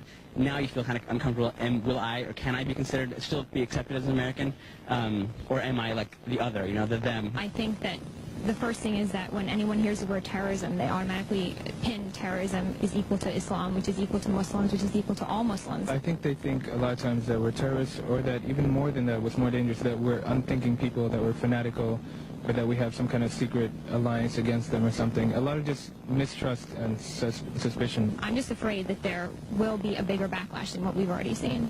I don't feel too much, that I will be singled out or anything like that, but I guess an easier target might be, Muslim girls, especially the ones that wear scarves. The day of the event, I was coming from a vigil. I was coming back to campus, and I was crossing the street, and a man harassed me. He, cursed at me. He was shouting at me. So because of this event, yes, I've experienced that racism. A lot of people are kind of really concerned and scared right now. Like my mom, she doesn't want to go out to a grocery store or anything because people at home have already been harassed. So, but I'm just hoping that most people understand that, we're not involved with this. We're just like everyone else. There were Muslims in the World Trade Center that got killed too. So we're all a part of this, and so there's no you versus me thing. There's been so many references in the media and all over the place about Pearl Harbor, and you just immediately think to yourself, oh great, so what happened to the Japanese then is going to happen to Muslims or Arabs now. I know when Oklahoma City happened, there wasn't even any Muslim involved, but there were incidents where people were harassed in mosques, where people came to mosques to try to cause some trouble. Why shouldn't people jump to conclusions? I mean, the people who did this are obviously, almost you can say insane, I guess. And what they're doing, if they are doing it in the name of Islam, is not wholly representative of Muslims or Islam at all. Even if it is a Muslim or an Arab, there's more than 1 billion Muslims worldwide. If like 10 guys did it, that doesn't say anything about the whole community. Just like if it happens to be an American, it doesn't mean all Americans are so angry and want to blow up the World Trade Center. What have you and your friends in the Muslim and Arab American community been saying about this? Well, the first reaction, just like everyone else, is just complete shock and complete horror. And then, I guess the second reaction is that we, as Muslims, and we should get together and go help out. We should go give blood. We should go go to the downtown, or if we can, and go volunteer and help anyone we can, because that's, I guess, because we want to, number one. Number two, it does let people see that we're not with them, quote unquote. We do want to help out, and we are Americans. American legend and Muslim Muhammad Ali sent a message to MTV News saying, quote, if the culprits are Muslim, they've twisted the teachings of Islam. Whoever performed or is behind the terrorist attacks in the United States of America does not represent Islam. God is not behind assassins.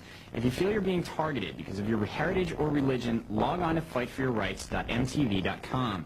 And for continuing coverage of the terrorist attack on Tuesday and how it's affecting young people across the country, or to share your feelings about this catastrophe, please log on to mtvnews.com.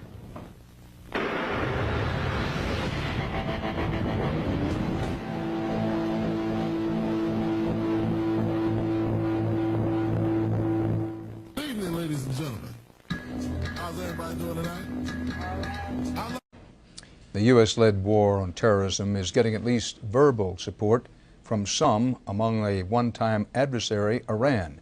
In Tehran this week, demonstrators held a candlelight vigil for victims of the attacks in New York and Washington, and Iran's foreign minister was quoted today as saying his government wants those behind the attacks, quote, tracked down and severely punished.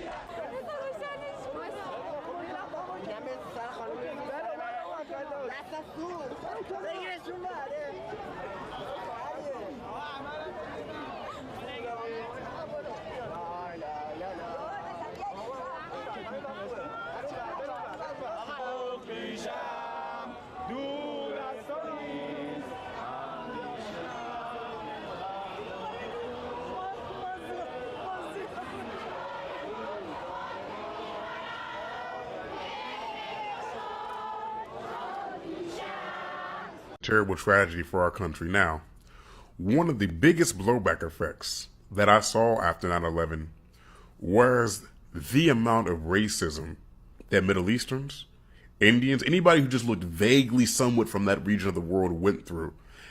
You know, I remember as a child going to the airport before 9/11 and after 9/11.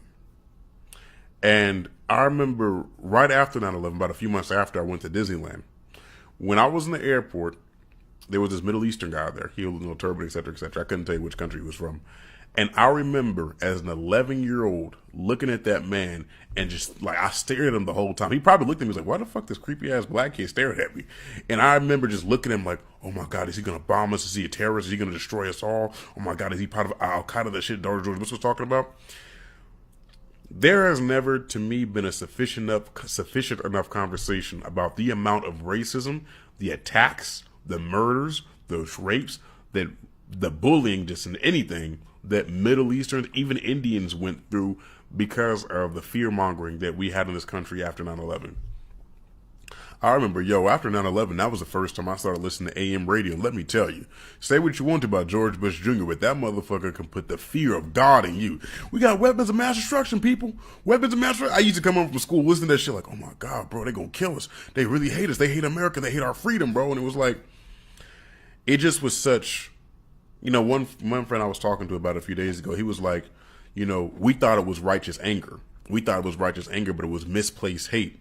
It was misplaced hate. And it was wrong, because reality is, you find out when you go to the Middle East, the Taliban, Al-Qaeda, ISIS, they hate them motherfuckers out there just like we hate them here. They have support out there. They do have a lot of support. But the reality is, there's people out there that hate them just like how we hate them. Boko Haram in Nigeria.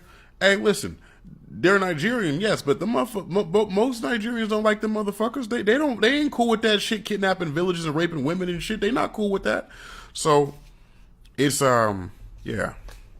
Now, let's not let the propaganda do what it did to America in 2001 when the 9/11 attack happened, and then now every single person who wears a hijab is a suspect. Let's not do that, because that's the type of propaganda they're trying to create here in America. Just because someone is wearing a hijab does not mean that they need to be harassed. Just because they have a different religious background does not mean they need to be harassed. I saw a video where a girl in New York was walking, and her sister or her friend had on a hijab, and then there was an American girl who steps out of her way to bump into the girl wearing the hijab. And it's just kind of like, what are you doing? Like, this is ridiculous. And it's weird because I was like 4 years old when 9/11 happened. But I can distinctly remember from that time in elementary school and then in grade school, like people would like say weird things about like terrorists and bombs and all these different things, and they would make fun of the kids. And I never really understood it because you're just young at that point. But then you grow up and you're just like, wow, this is the way American society is. So don't treat anyone different because they wear a hijab because of what's going on in the Middle East. I understand tensions are high and things of that nature, but just because somebody's walking around wearing a hijab does not mean that they need to be harassed. Don't let the racist propaganda and fear-mongering get you to look at these people differently or to be afraid of them, because they're not. They're just people who have a religion and they respect their religion, so they wear what they have to wear. That's just FYI, because I know what the narrative is that they're trying to push here in America. Don't let them push that narrative on you. We already have a lot of divide in America. Don't allow this to be another divide. We have so much racism here, and it's not just black on white. It's a lot of different racism in different areas. So that's something we need to work on, okay? Also, not everyone who wears a hijab or is Muslim is a terrorist. Like, that is a crazy statement. Also, people in America call it a Christian nation, and no one acts like a Christian. No one treats anybody else like a Christian. It's so weird that these same people attend church, raise their hands, and then after that, it's just kind of, I don't know, bro. It's just so strange. Which I wish people asked Muslims, how did 9/11 impact you? You know, as a young, Muslim at the time, I didn't have kids. I was in my 20s. And I had just moved to the US. Having gone through that post 9/11 resentment towards Muslims has changed me, and I'm pretty sure a whole generation of Muslims in ways that we can't even describe. So thank you for asking. I do wish Saira could talk more about how it impacted her as an individual outside her family dynamic, and how Shakil's work impacted how she saw herself. After September 11, I was added to the Muslim watch list and I had to leave America. You yourself personally? I'm not a Muslim, not that there's anything wrong with that, but I was born in a Muslim country. And after September 11, things got a little bit crazy. And so this watch list was created, and 72,000 men who had passports from Muslim countries were added to this watch list. And what it meant is we couldn't use certain airports. We needed to go for a 2-hour interrogation before boarding a plane, 2-hour interrogation after coming off a plane. But worst of all was this. I was living in New York at that time, and every 4 weeks, I had to line up every 4 weeks for 5 to 6 hours in a long line going around the block at the immigration center in New York just to show up there and show them my passport, my ID, and my credit card so they could see if I was, I don't know, I guess buying fertilizer or something. No. I loved America, but I felt so jaded by it. Me and my then girlfriend, Christina, who was from Estonia, we decided to move back to Malaysia. What? You had to report to the US government every 4 weeks, all your purchases. Right. How is it you're not making videos about this? This is an amazing Nas Daily video. There is no military solution to this. We are literally living, walking proof of that. I know firsthand of our failure to find a military solution to it. One of the points we've been making as an organization is to draw the parallels between what happened in the United States after 9/11 and what is happening in Palestine today. I remember very clearly after 9/11, there was virtually no introspection. No one was asking what could possibly drive someone to do something so terrible and destructive to us. Everyone just accepted this very simple and frankly racist narrative that these people are just evil. They're raised to hate us. They hate us for our freedom. You know, this eternal battle of good and evil in the world, and we need to go wage a forever war against them. And this is what I've been hearing from every congressional office I've interfaced with about how Israel has a right to defend itself and Hamas must be rooted out, while we're telling them there is no military solution to this. It's as though the entire country just wants to wipe the last 20 years of war from their collective memory. The American people need to finally get serious and ask what actually breeds this kind of resistance and demand an end to U.S. military aid to Israel, an end to the blockade, an end to the siege, a ceasefire now, and freedom for the Palestinian people. Today it's Tel Aviv, tomorrow it's New York. I understand America first. I don't understand America dead. This is a time for a war for our common future. You know, the United States, these elites that define the establishment are warmongers. They are desperate for conflict. They need conflict to continue to feed this military-industrial congressional complex where money gets poured into the defense industry, who pours out weapons that needs to be expended in wars so that this cycle of, monetized violence continues. And it's time for MAGA, to be honest here, to step up your game. You know, You voted for this guy, this president, because he said he was going to avoid wars. Yes, we dropped bombs on Iran. Let's not make that mistake again. Let's find a path towards peace. Did you not listen to Tucker Carlson's interview with the Iranian president? There does not need to be a war with Iran. This is part of the pro-Israeli greater Israel fantasy that's being sold to the American people. But, you know, MAGA is make America great again, not make Israel great again. And we need to remember that there is a separation between these two, that just because it's good for Israel doesn't mean it's good for America. And oftentimes, if it's good for Israel, it definitely means it's bad for America. Why does any person support Israel today?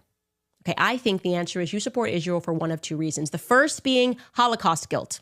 Holocaust guilt. We were just baptized in this pseudo-religion of Holocaust guilt. It had nothing to do with us, but they made sure that systematically we learned this at school, right? We had to learn about the Holocaust, even though it is a fact that Henry Kagoda was way more of a psychopath, that he killed more Christians. This was happening at the exact same time, okay? What the Soviets and the Bolsheviks were doing, all happening in the same time period. We don't learn about that because that's not what's being reflected in the movies in Hollywood. It's all about the Holocaust.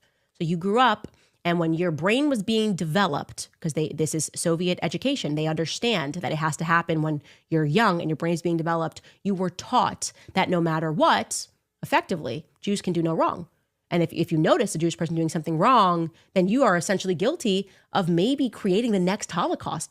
Case in point, tell a joke, call him Rabbi Portnoy. Well, that's it. Didn't you see Life is Beautiful?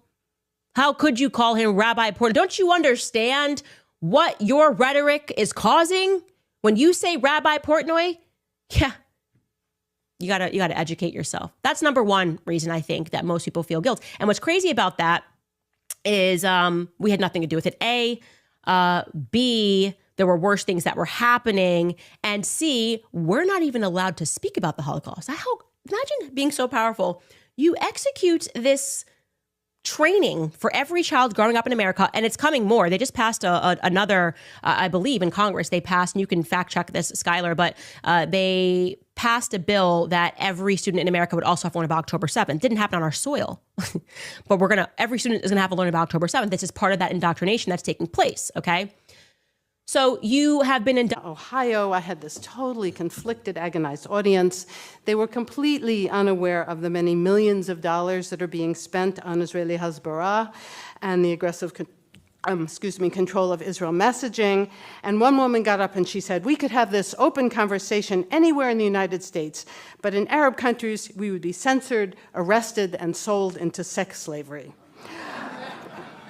I pointed out that actually I cannot have this conversation anywhere in the United States. In fact, I can't have this conversation in most temples, hillels, and Jewish community centers.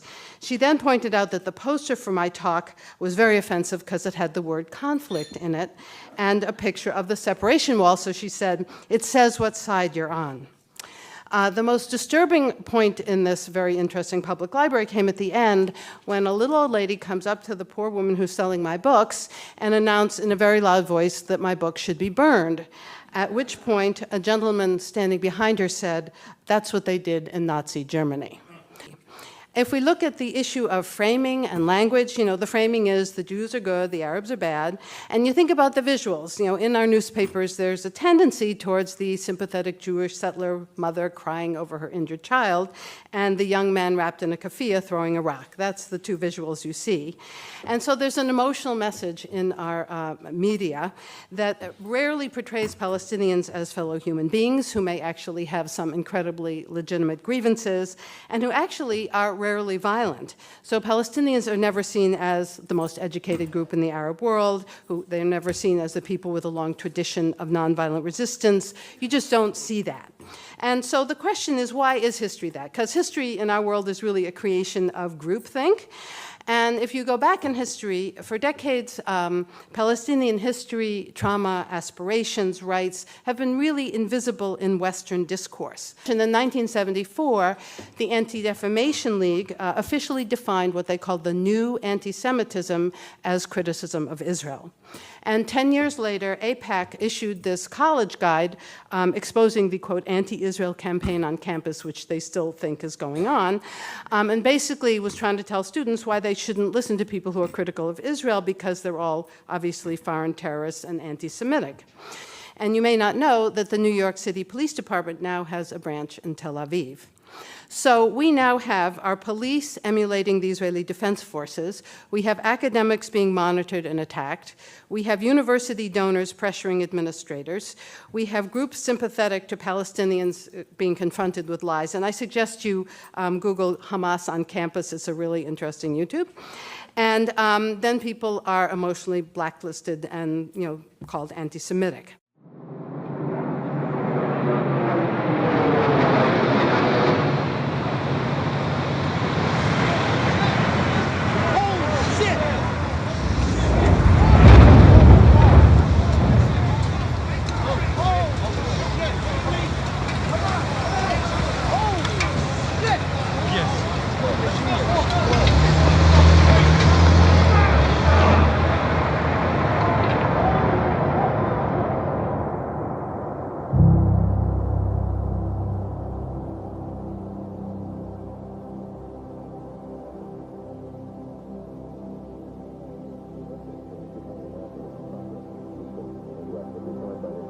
Just to show you some pictures at the foot of New York City. This is at the World Trade Center.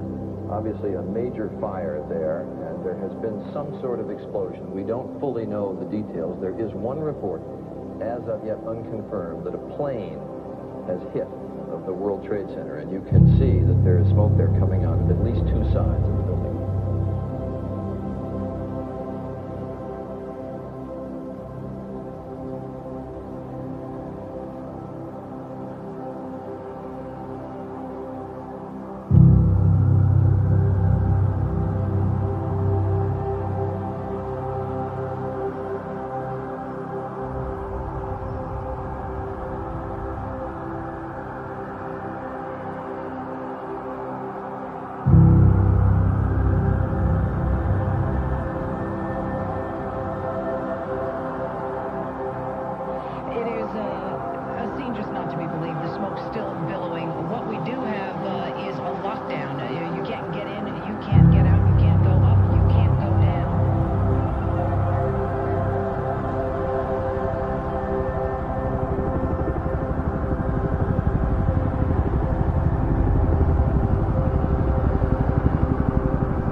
This appears to have occurred, this occurred about 2/3 of the way up. New York firefighters have a reputation of staying until the very end, and if there are civilians in that building which need to be rescued, and clearly there are, then there's no way the emergency services, I can imagine, are going to pull out of this.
That looks like a second plane.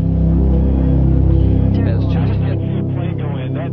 That just exploded. I just saw another plane coming in from the side. You did. That was out of Yes, and that's the second explosion. You could see the plane.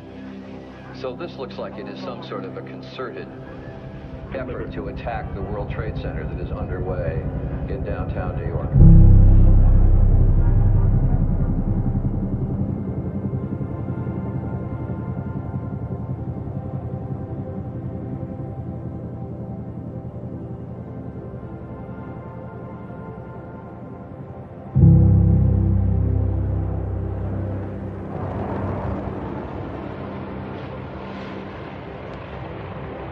This is the Pentagon we're looking at now, according to my monitor.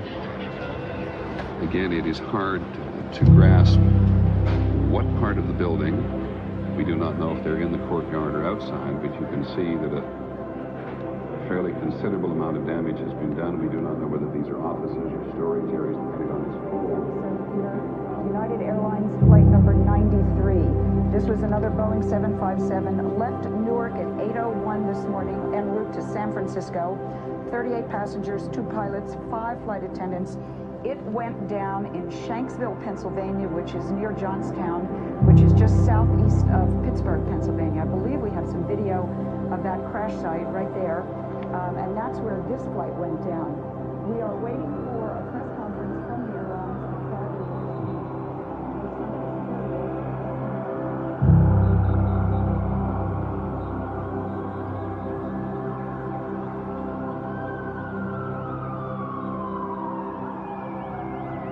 So we have 4 major commercial aircraft which have been involved in either accidents or violence today.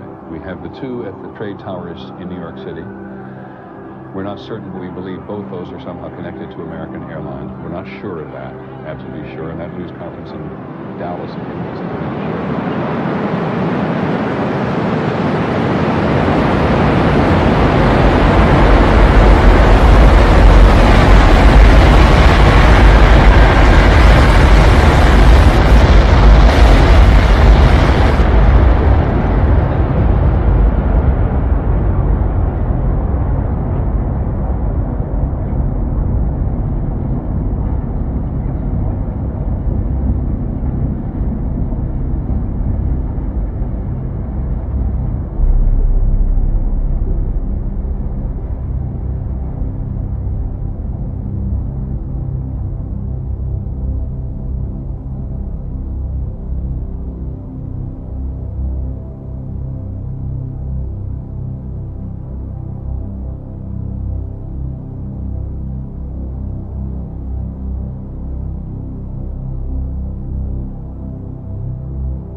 Of the World Trade Center.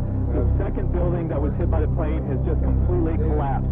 The entire building has just collapsed, as if a demolition team set off. When you see the old demolitions of these old buildings, it folded down on itself, and it is not there anymore.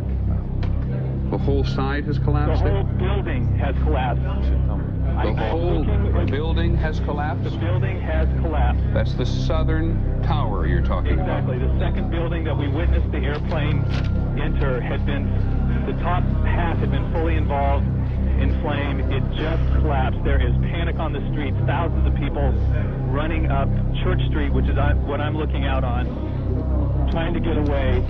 But the entire, at least as far as I can see, the top half of the building, at least half of it, I can't see below that, half of it just started with a gigantic rumble, folded in on itself, and collapsed in a huge plume of smoke and dust. We're talking about massive casualties here at the moment, and we have,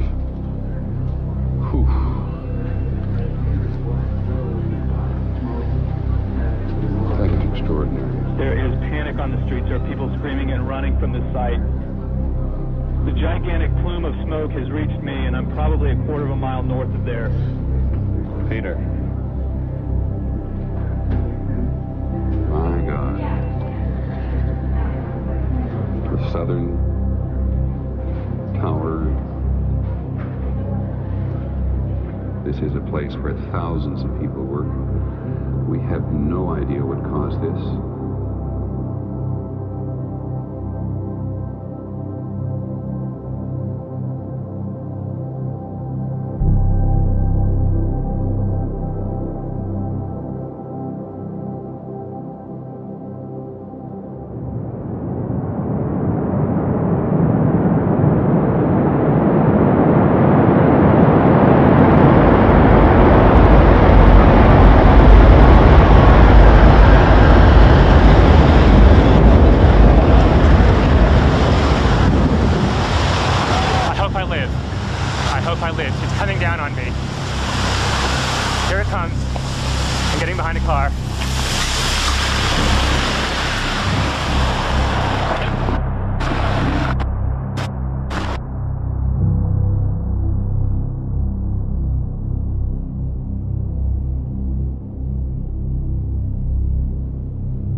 this day, Tuesday,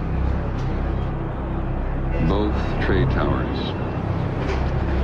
have now been attacked and destroyed, with thousands of people either in them or in the immediate area adjacent to them.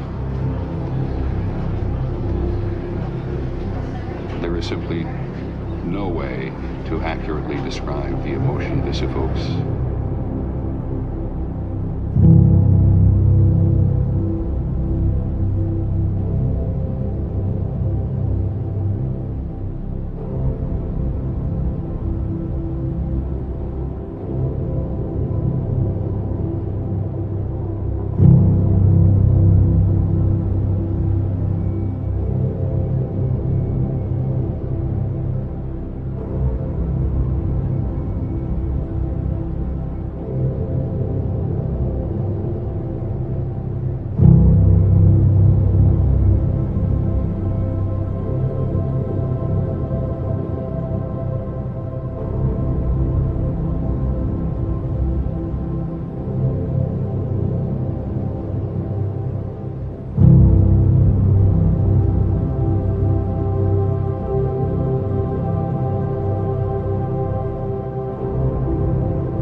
Good morning. Finally, a president-elect. George W. Bush will become the 43rd president of the United States.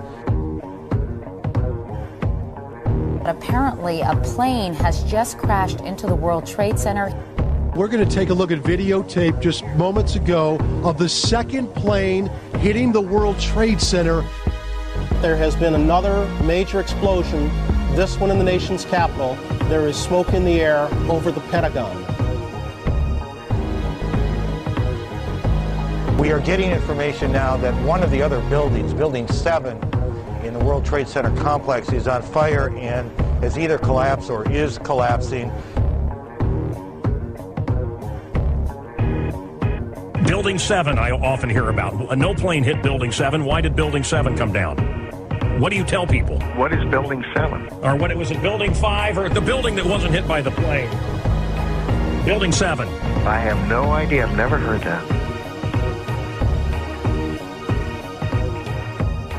The Project for the New American Century, which is a think tank that was around in the 90s and up through 2005 or 6, there are about 17 members of this so-called think tank who were in top positions in the Bush-Cheney administration. And a couple of these guys, Feith and Wolfowitz, had earlier worked for Benjamin Netanyahu in Israel and put out a paper that advocated the same kind of program that they then put out papers from PNAC advocating. That is intense nationalism and militarism and going after Middle Eastern states with aggressive wars. There are several key papers that they published, and the biggest one maybe was in 2000 called Rebuilding America's Defenses, as if they needed to somehow be rebuilt.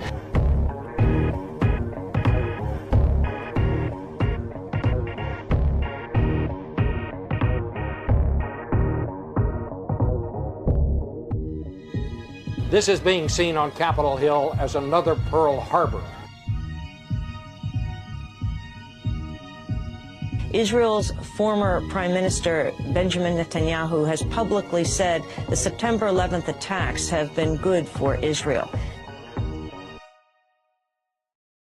In the days after the September attacks, there were countless rumors about strange coincidences surrounding the events. One report about a group of Middle Eastern men spotted the morning of September 11th parked just across the river from New York City has not gone away. Investigation of their presence has led to questions about whether Israel was conducting espionage on U.S. soil. It began when this woman was watching the Twin Towers burning from her apartment in New Jersey. She noticed 3 men on top of a van, posing for pictures with the towers burning in the background. And I could see that they were like happy. You know, they didn't look shocked to me. You know, they didn't look shocked. I thought it was very strange. The witness called police, who stopped the van hours later and arrested 5 men.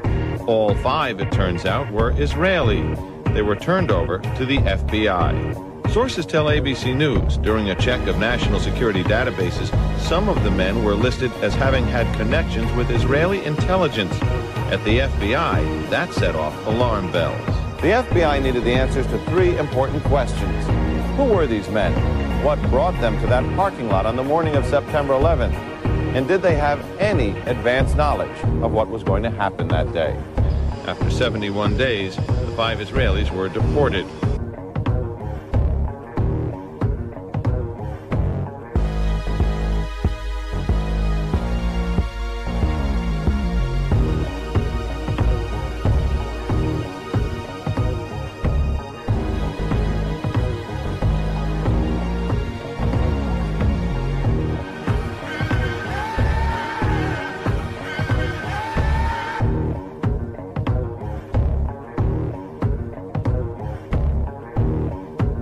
Some U.S. investigators believe that there are Israelis again very much engaged in spying in and on the U.S. who may have known things they didn't tell us before September 11th. The first part of the investigation focuses on Israelis who say they are art students from the University of Jerusalem and Bezalel Academy.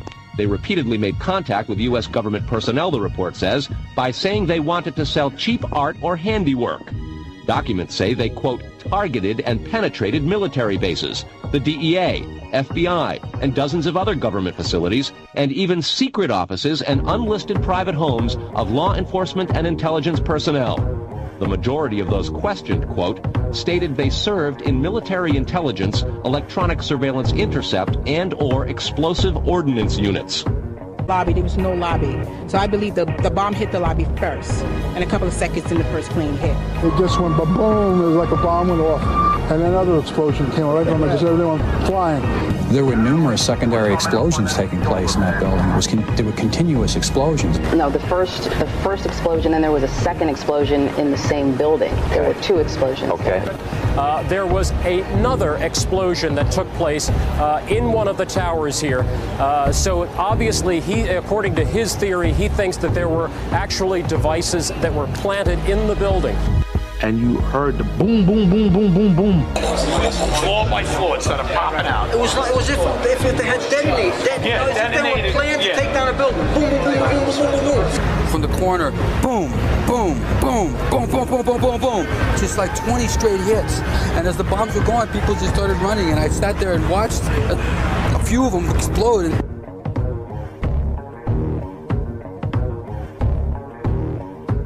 I remember getting a call from the fire department commander telling me that they were not sure they were going to be able to contain the fire. And I said, you know, we've had such terrible loss of life.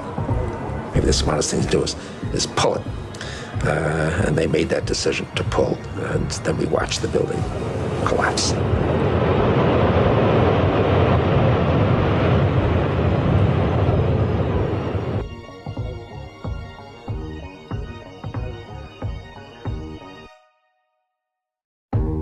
In 2002, the Pentagon was infiltrated by Mossad. They did not need any identification to get through the river entrance of the building.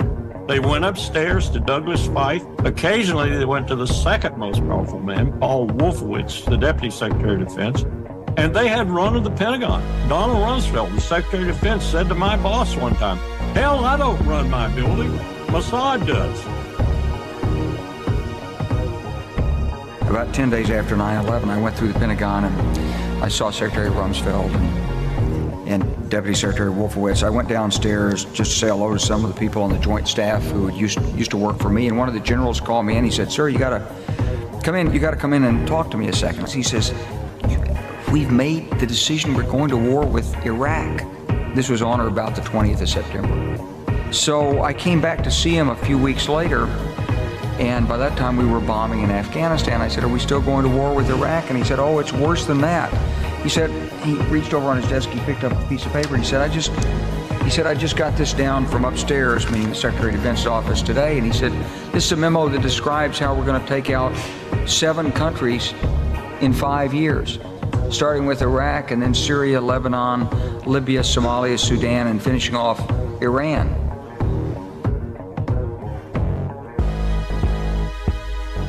Obviously, we'd like to see a regime change, at least I would, in Iran, just as I would like to see in Iraq.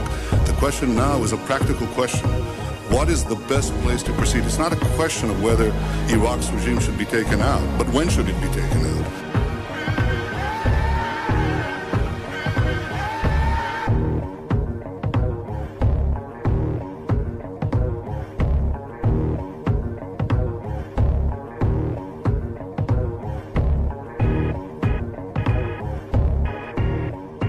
In 2001, Congress passed the Authorization for Military Force, giving the president broad power to conduct military operations without congressional approval. Each time, it had to do with the American conflict with Iraq. But since then, both the Obama and Trump administration used what's better known as AUMF for other purposes.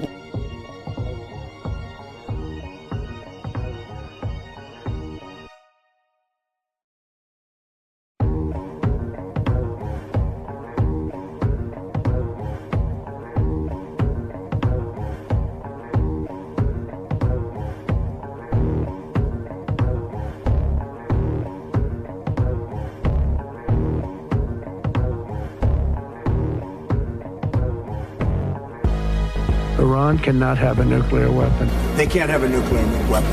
Very simple. So the only way that Iran will be stopped is if there is a credible military threat that ideally would be backed by the United States. President Trump has just announced on social media that the U.S. has just completed 3 successful attacks on 3 nuclear sites in Iran.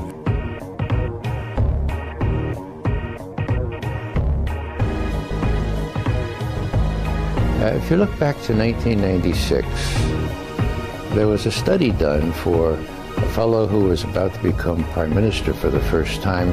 His name was Netanyahu. It was completed mostly by Americans. We later called them neocons. So they composed this thing, and they called it a clean break, a new strategy for securing the realm. Okay, securing the realm. What realm? Well, the realm was Israel, Greater Israel.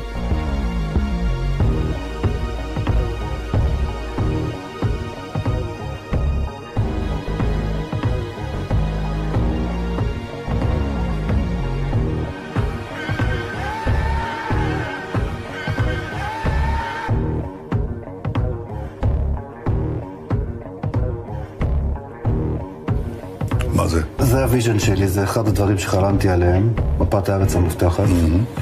יפה. הגיע הזמן, קוראים לזה ירושלם. אני לא נותן את זה לך, אני מעניק את זה לך כדי שתיתן את זה לארצך שרה.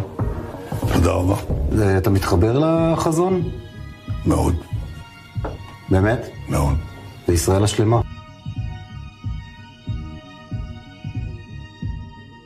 There is no possibility of conducting a